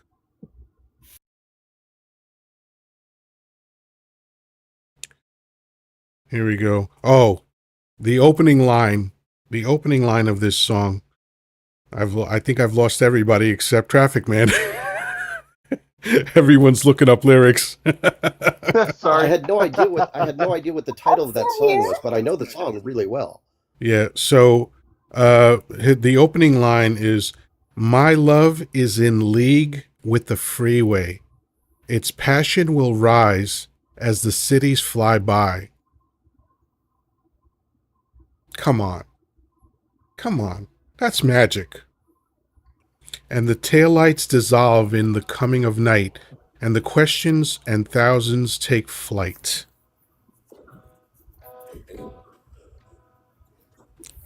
I could do this all night. I could read fucking song lyrics all fucking night, man. huh. Because to me, this is what it just takes me into a different world. My love is in league with the highway. Like, what the fuck, man? Who talks like that? Who thinks like that? Who can take an idea about what love means to them and connect it to driving down the highway and make it make fucking sense? It doesn't Yeah. stop. His love doesn't stop for her. There you go. That's what There I you go. always took from it. Exactly. And that's another beautiful thing is that everyone's going to come up to their own conclusions about the meaning of the song. You know, Yeah. that's good art, man.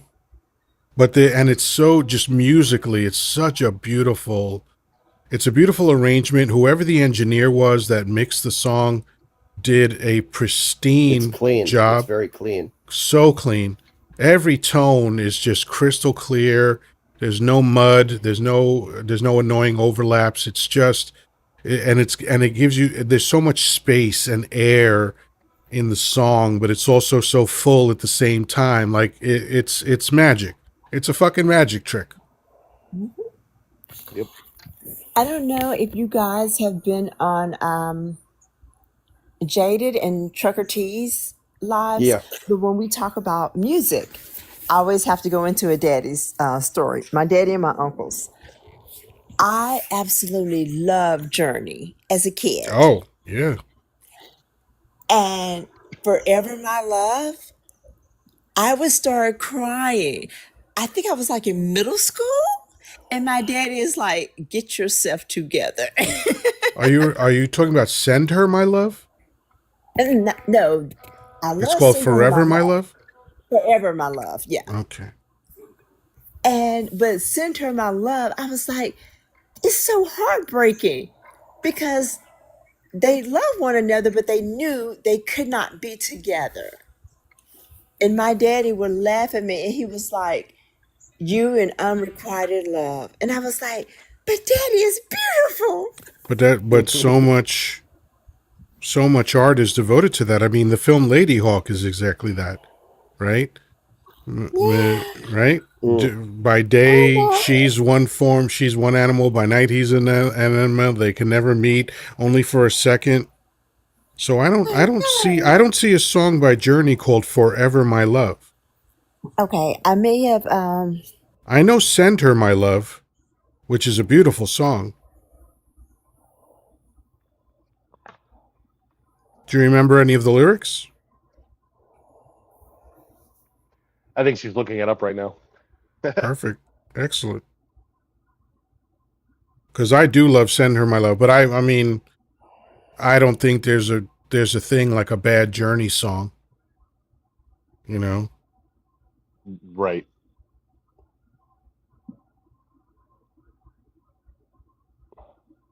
Separate There's Ways. Ooh. I mean, the video for that was Faithfully. pure dog shit, but the song is amazing. Oh, for Faithfully? You didn't appreciate the song? No, not Faithfully. No, the video you didn't like. The The video song you for liked, not the video. Separate Ways. Bam, Oh bam, yeah. ba-da-na, bam, bam, bam, Yes.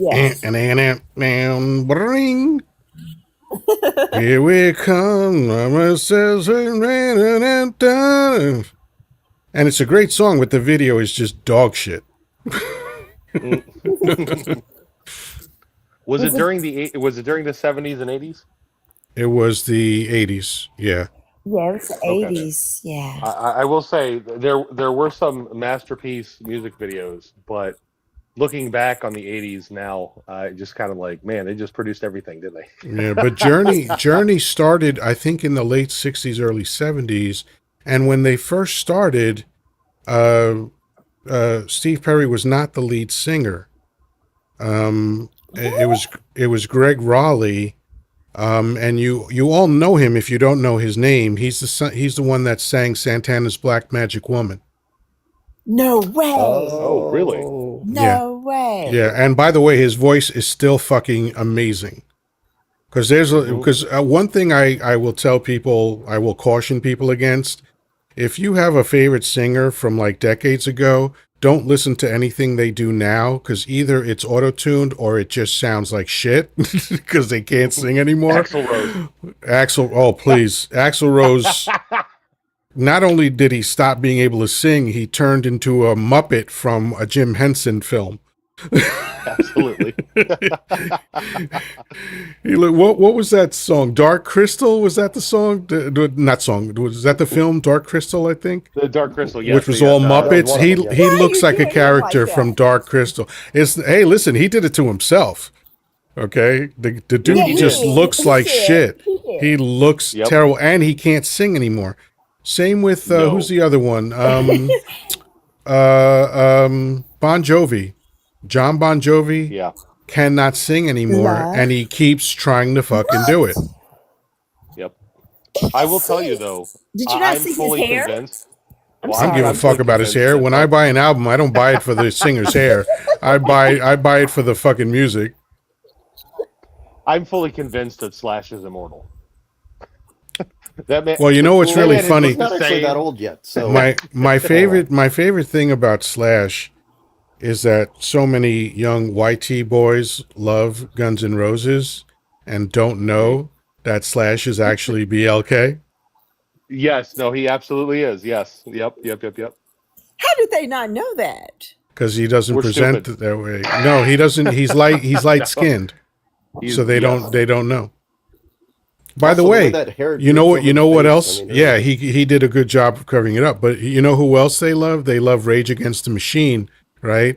And all Yeah. these fucking Yeah. racists don't know that Zach De La Roca Yes. is Mexican. Yeah.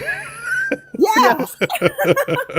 Oh, Oh my! I love Rage I, Against the Machine. I Oh, also love phenomenal, Rage Against the phenomenal. Machine. Some of there's a those who special are place in in my heart. forces are the same who burn crosses. Some of those who work forces are the Oh same that gosh, burn crosses. I mean, truer That words one line cannot be more than spoken. anything else. Yep. Yeah. and you know why they wrote that song? No, why? In response to Rodney King. Okay. I was gonna Oh, Oh, the say. timing. Yep. Absolutely.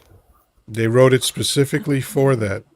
They've said that in interviews. And by the way, you want to talk about fucking guitarists? Now we've come full circle to the music Oh, Tom conversation. Morello. Tom Morello is not human. He Okay, makes. I'm Oh, convinced and he's a Tom's son. visitor Tom's from son is another pretty impressive fucking as well. galaxy. the His the the, his guitar playing is insane.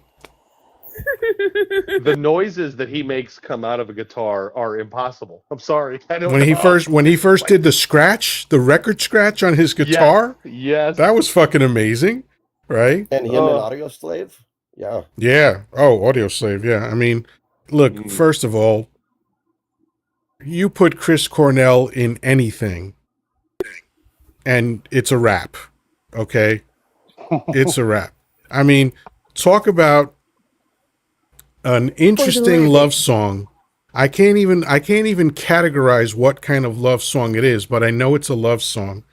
Chris Cornell, when he went solo, did one of the best rock songs I've ever heard, and of course, this is my sensibility and my opinion. Can't Change Me. Can't Change Me is it's not a normal rock song at all. And but then again, Soundgarden never wrote standard rock songs. They don't. Their structure was always way different All over than the place. the standard All over the music place. structure. Yeah, like Black Hole Sun, Mhm. phenomenal, Yes. phenomenal. Yes. And it's just the lyrics are just gibberish. If I'm not mistaken, I'm pretty No, sure no. I saw I an interview. disagree. I disagree. There's a lot of metaphors in it.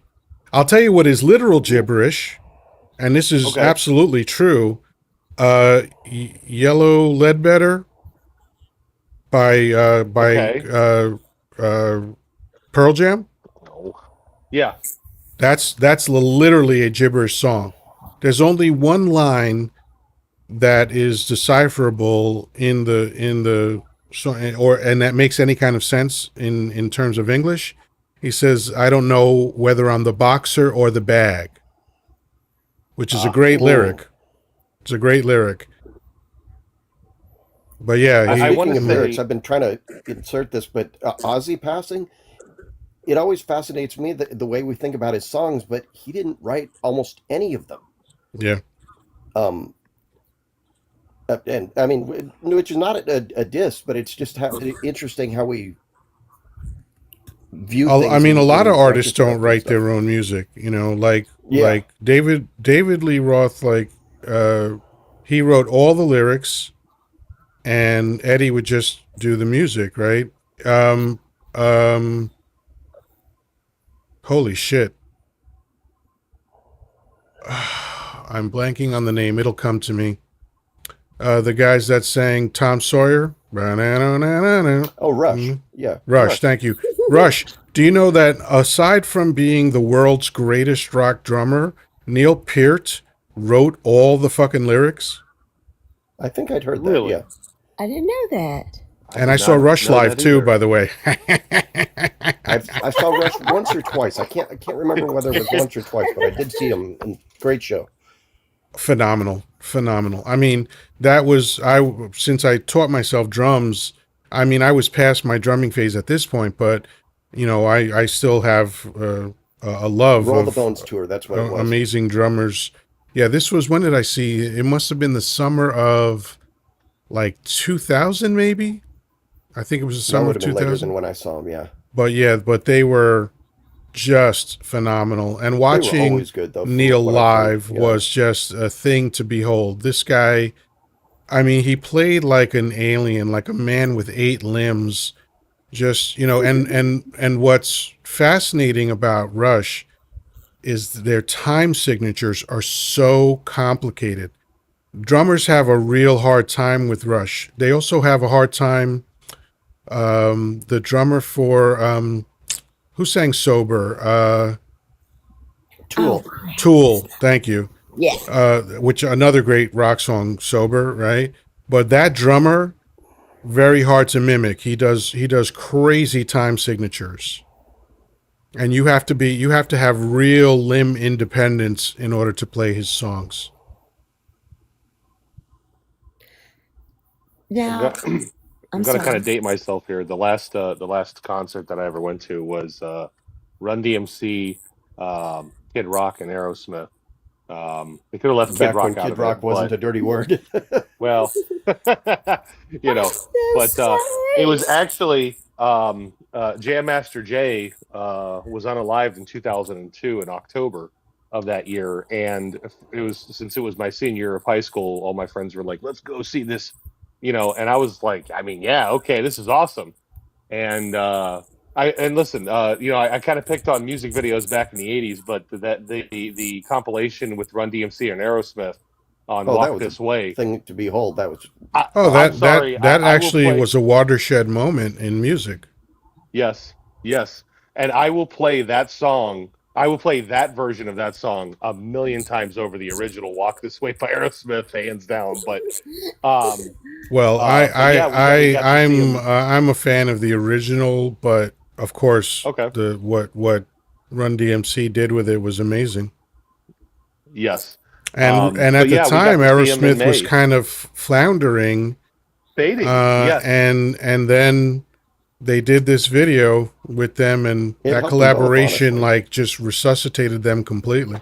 And Absolutely. all together.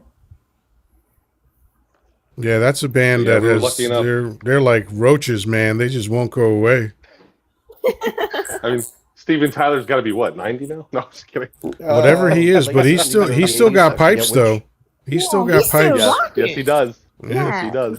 He is. You know, I mean, look, he can't hit the fastball like he used to, but he still got great power, great tone, great control. So, because there's a lot of singers, man, they get old. And listen, Father Time is undefeated, so what are you gonna do? Right. But like at a certain point, I just wish some people would be like, could you just sit this one out? This is not your thing anymore, Yes. like man. Keith Richards. Keith Richards needs to hang it up. I'm sorry. Yeah, Really? yeah. Oh, okay. Yeah. Frankie Valley. Okay, please explain, Sounded gentlemen. kiss. When Please did explain. Frankie Valley? Is he Yeah. is he even still alive? No, I- Frankie hold on, is hold not on. alive. Who I am I want to say thinking Frank of? is deceased.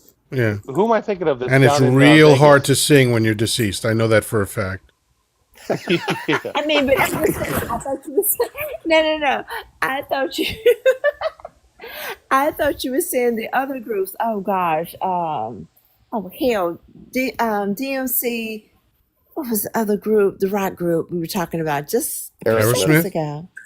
Yeah, you can't have Aerosmith to sit down. I think they No. can We go weren't all the way. talking about him. We actually said that the lead singer of Aerosmith can still sing. Oh, okay. Yeah. Rumbles, how you doing? Okay. I'm all right. Excellent. How much of the conversation have you had a chance to take in? About an hour's worth. Oh, that's excellent. So you're up to speed. What's on your mind? You know, You're probably in one of my most favorite categories ever, which is music. And it's probably one of the most powerful things that you can have. As Tom Petty once said, the only real magic is music. All right. I will see your Tom Petty, and I will raise you Nietzsche, who said, without music, life would be a mistake. I don't know who that is, but yes, I agree. Hang your head in shame for not knowing one of the most famous German philosophers in history. But I'm just kidding. He was a famous German philosopher. He's one of the authors that inspired Schmittler, although he wasn't intending to do that. Also famous for the quote, God is dead, Yes. which can be interpreted many different ways. I'm not Yes. proposing He was particular the one that came interpretation, up but with the idea of the Übermensch, which is the Superman. Yep. I would like to confirm that yes, Frankie Valli at 91 years old has at the Westgate Las Vegas Casino and Resort has a live song or has a live band, and if you go watch the YouTube videos of him recently, you can tell that it's they're playing a recording of him, obviously. But Yeah. Don't do that.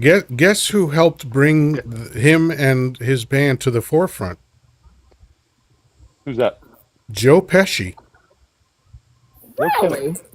Really? Joe Pesci was instrumental in bringing them to the world. When they did they did a quasi reunion for Jersey Boys, and they brought Joe Pesci on stage with them because of that. Really?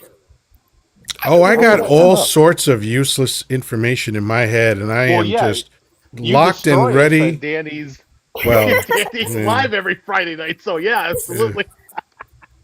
But it's I can called see trivia that. for a reason. It's completely unimportant information. In his heyday, you got to give it to them. Oh yeah, I mean they were enormous stars.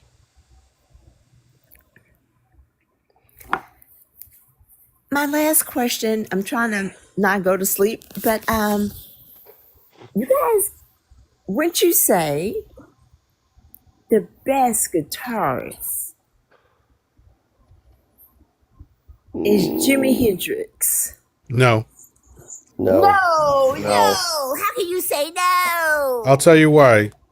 So I have to. There's a distinction to be made about Jimi Hendrix. If we're talking about his playing, he was sloppy. Okay, he was, and I'm talking about even on his recorded albums, he was sloppy. What he was, which is vital to music, was one of the greatest innovators in guitar history. Because before him, there was only slight distortion on electric guitars. Like the only reason why electric guitars became a thing was just for amplification, right? When you think of who was the famous inventor of the electric guitar? Les Paul. Yeah, when you think of Les Paul, who, by the way, I saw live several times. Oh, you said And He's actually pretty darn impressive. I'm He and so his wife jelly. both, actually. I'm so jelly. Les Paul used to play at the Iridium every like Tuesday night or something like that. He had a standing gig, and then he had one either before or after that. But he had a weekly gig where he would play guitar and he told stories. But so when you hear Les Paul play, he still uses the guitar, or while before he passed away, he was using the guitar in the intended original form of electric guitar. It was just literally amplification. And when Jimi Hendrix grabbed the guitar and started distorting it and adding effects, again, he didn't invent these things, but he took them to a level. Like when he got on stage as the last act, as people were leaving at Woodstock and started playing the Star Spangled Banner, that was another watershed moment in music history. Mhm. Like this was a thing where people were going, "What the fuck is that?" Yes. We didn't know Yeah. those things could do that. So, all due deference, respect, and credit for the amazing innovation that launched 1,000 careers. Okay, because when people heard him do that, people ran to the guitar store and said, "I got to figure out what this motherfucker's doing." So that's most musicians don't inspire that kind of thing. So he was unique in that sense, but he was a sloppy player. Well, I don't know how to play the guitar, but funny story. I fell in love with Jimi Hendrix in the 5th grade. And so getting up in the morning while I'm getting dressed, I would play his music.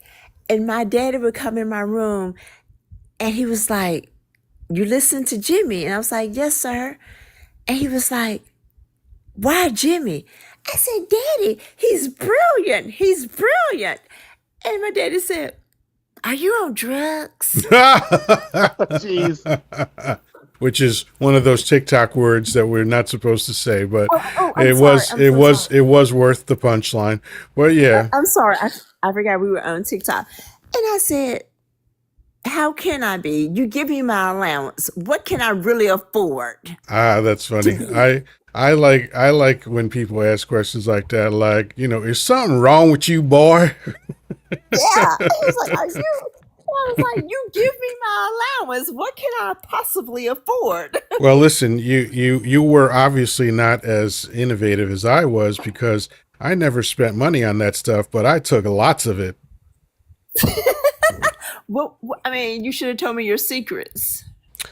Well, my secret really was banging women well enough for them to buy it for me. Well, that would have been a problem by me being in the 5th grade, for one. And then, That's a valid excuse. I'll accept that. and even as a teenager, my daddy would be like, "Hey, son, what do you do?" And I'm like, "Oh, gosh. Do you play ball?" "No, sir." Are you talking "You about when going he to was interrogating your male suitors? Yeah. Yeah. "Are you going to the military?" "No, sir." My dad would say, "Well, son, what are you doing?" So no. I didn't have those avenues. I did not have those You avenues. did. You just didn't take them. It was a choice. We all have options. I had no options. My Sure you daddy did. and my Sure you did. We all have options. My option was defiance. So I had the same rules, but I didn't give a fuck. See, I was a girl, and I'm in a house with my daddy, my uncles that You were in had and the out. same options. You just chose not to take them, and that's fine. But we all I have was worried about my options. safety. I understand, but you still had the option. You chose. No. You chose the way you chose. Nothing wrong with your choice. But we all have options. Even if someone is holding a weapon to my temple, I still have options. I'm in a house full of Marines. Yes. I had to do what Do you know how many filthy women I know that were raised in the same environment that you were? Women that did unspeakably horrible things that I am very fond of to this I'm day. thinking. Oh, I'm sorry. Say that again. My phone froze. Could you repeat that? I said women who did unspeakably horrible things that I am fond of to this day. And they were in a They home full of Marines? sure. There were people there. Oh my. I got chicks from religious homes, from military homes, from strict homes. It didn't matter. The difference between them and you is they were filthy and you weren't. I was scared. Do we call him Don Juan Yoda now?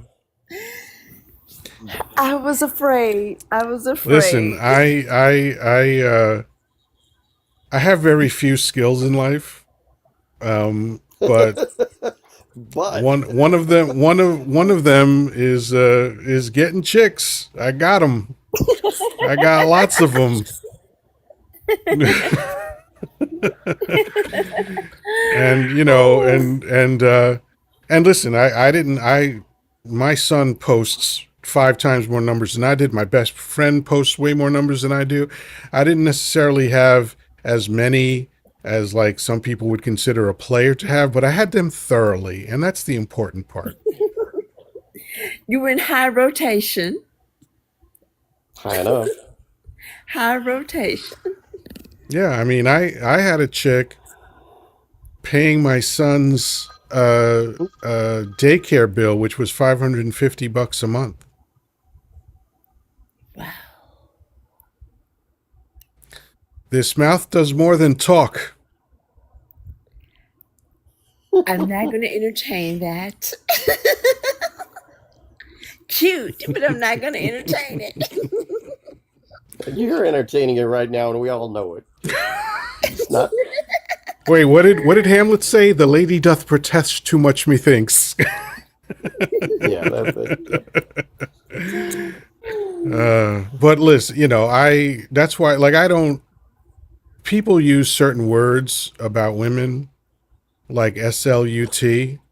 I don't even believe in the concept of that.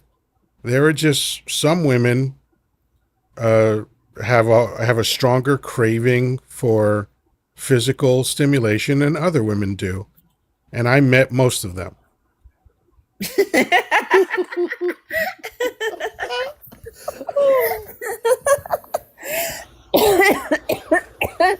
You hit the jackpot. There was a woman I was dating that let's see, at the time, she was I think she was like my third or fourth partner, and she had already been with 100 people, including women. So she was extremely experienced. And some guys are intimidated by that. I was laughing all the way to the bank. I love that shit. Like, I've never been with a virgin, and I will never be with a virgin. That concept makes me sick. Oh, gosh. Like, because I was, you know, I got lucky. I found some really filthy women, and filthy in a good way, and I'm very fond of them still. Even in your teenage years, you Yeah. didn't find a virgin? No, I was never with a virgin. I started banging when I was 18. I was a little bit of a late bloomer, especially compared to my buddies. In my defense, I was in an all-whitey neighborhood, so I had an uphill struggle there. But once I got out of that environment when I was 18 and got into a mixed environment, I was off to the races. And believe you me, I made up for lost time. No time lost. I'm just a love machine.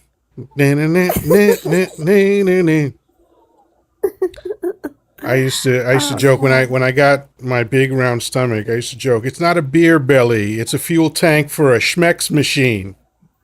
Oh, gosh. I had a 40-year career of banging my brains out, and it makes me a happy man today. Well, you're happy. That's what it's all about. I'm happy. I never hurt anyone on purpose. I did break some hearts. Got my heart broken a couple times. It's, you know, what was it, Nat King Cole? No, not Nat King Cole. It might have been the Drifters or something. Plenty of tears have to fall, but it's all in the game. Yep. All in the wonderful game of love. But for me, it wasn't necessarily love. It was more like what Kenny Rogers sang, which was love or something like it's got a hold on me. Or something like it. Yeah, That's my whole story. That's my whole life. Love or something like it's got a hold on me. And you're sticking with it. You know, there were times, and the thing is that when people say I thought I was in love, well, you were in love. You are in love. You didn't think you were in love. Nobody reasons themselves in love. Nobody sits down and writes positives and negatives to convince themselves in love. You just fall in love. Nobody works in love. Nobody runs in love. Nobody strives for love. You just fall in love. And I fell into a lot of love. And by love, I mean pussy, but love too. Sometimes one, sometimes the other, sometimes a little bit of this, a little bit of that. Sometimes both. Yeah. But it was mostly both because like I said, I fall in love every 15 minutes. If my supermarket is, I believe, 0.4 miles from me, and I get on my bike, and as I'm riding, I don't know what it takes me, 5 minutes to get to the supermarket. There's a chance I'll fall in love while I'm on my bicycle. That's just me. That's how I'm wired. I love women, and I fall in love with them constantly. It was Nat King Cole. Thank you. Plenty of tears have to fall, but it's all in the game. All in the wonderful game that we know as love. I just want to make one quick statement before I get off the phone because I should have gone off. But when you guys talk about music, I'm always intrigued. When you was talking about, being on your motorcycle, it reminded me so much. Oh, by the way, just so you're not romanticizing, I said bicycle. Okay, bicycle. I thought I heard you say motorcycle, but bicycle. When Marvin Gaye would say, he was like, "Oh, I'm in Chicago. I'm going to the studio and I'm walking." And he says, "And then I turn around and I see this beautiful brown lady." And all his stories ended up with him being distracted because wherever he turned, there was another beautiful brown lady. Right. And just take out the word brown, and that's my life. Beautiful lady. Okay. I don't care. I don't care if you're fucking polka dotted. I am like Captain Kirk. But I'm just saying what he said in the documentary. He's like, I'll bang green chicks. He was like, "It's another beautiful brown lady." Yeah. And I'm like, go home. But Listen, gentlemen, good night. Pleasure having you as always. Have a great night. Thank you for being here. Thank you guys for entertaining me because I was supposed to go to bed an hour and a half ago after I took my medication. So I should have been a little loopy, more loopy than normal. But I enjoyed you guys. All right. And hopefully I'll see you guys later. Bye-bye. Sounds good. Yep. All right. Excellent stuff. So there's just a couple of us left. So let's get some final thoughts, starting with Eddie. It was nice to talk about music and drift little, if anything, into that other area that we usually I talk started a lot off with politics, but we got on the music and we stayed there, and that's fine by me. Yep. That's about all I've got to say that I haven't already said. So. All right. Excellent. Well, thank you for being here as always. I appreciate you. Have a great night. And Rumbles, what's up? What's your final thoughts? Earlier when you were talking about love songs. Mm-hmm. I had mentioned that my favorite, happy love song is a John Prine song, "This Love Is Real." Mm-hmm. Now, my favorite sad one is "Misery and Gin" by Merle Haggard. Yeah, I've heard it. Good song. Real good song. When it comes to love songs, I can listen to anything from like Metallica's "Nothing Else Matters" to Bob Dylan. I don't do hip hop stuff, but I listen to everything from Buddy Holly to. And there are hip hop love songs. LL Cool J famously did "I Need Love." I've never gotten into hip hop. And you don't need to. It's just it's just another option, right?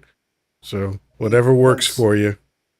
Music is a wonderful thing. Like, and there's so many crossover stuff. Like, Now, I don't know if you've ever heard the song, but Picture Show by John Prine. Tom Petty sang backup vocals on that song. Yeah, I've heard that song. Yeah. Um, the John Prine song, In Spite of Ourselves, was wrote for the Billy Bob Thornton movie, Daddy and Them. Oh, interesting. And Okay. John Prine was even in that movie.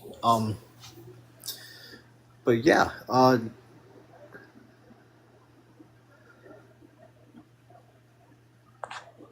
had something else and then I lost it. That happens. All right. You know, it's I am in your lives basically every night of the week, and Oh, I thank don't know you. I don't always come up, but they're it's probably one of the most entertaining lives I've ever been in Oh, because man, I appreciate that. the way you can go from politics to music to everything else it's My sordid romantic life. it is a wonderful time. Yeah. No, I appreciate that. That's an amazing compliment. Thank you so much. You know, this only works because you folks are here. And it looks like a couple people want to come up, but good night. For now, I will talk to you soon. Let's see who else is waiting. We've got, I'm going to just take Traffic Man because I do want to close this out. So hopefully, Danger, you'll come by another time. Traffic Man, final thoughts, my friend. Yes.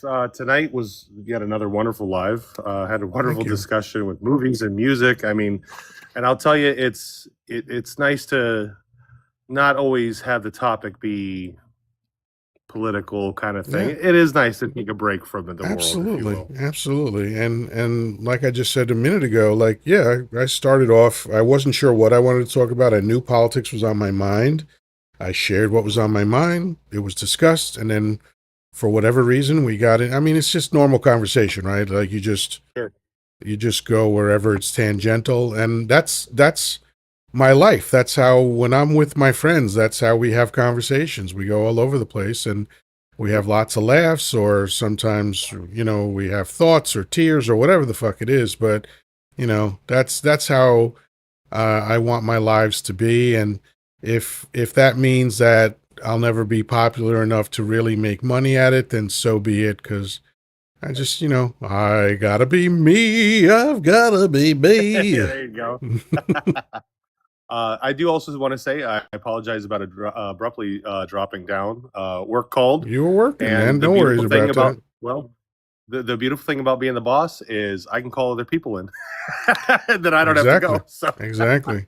Good for you. oh, Well, no, you never have to apologize for feeding your family and taking care of business. So, but I appreciate the consideration. As always, you are a staple of these lives. They're not the same without you. I always appreciate your input.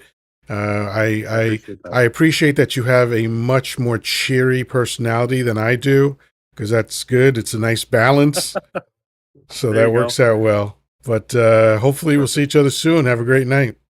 All right. Yes, you too.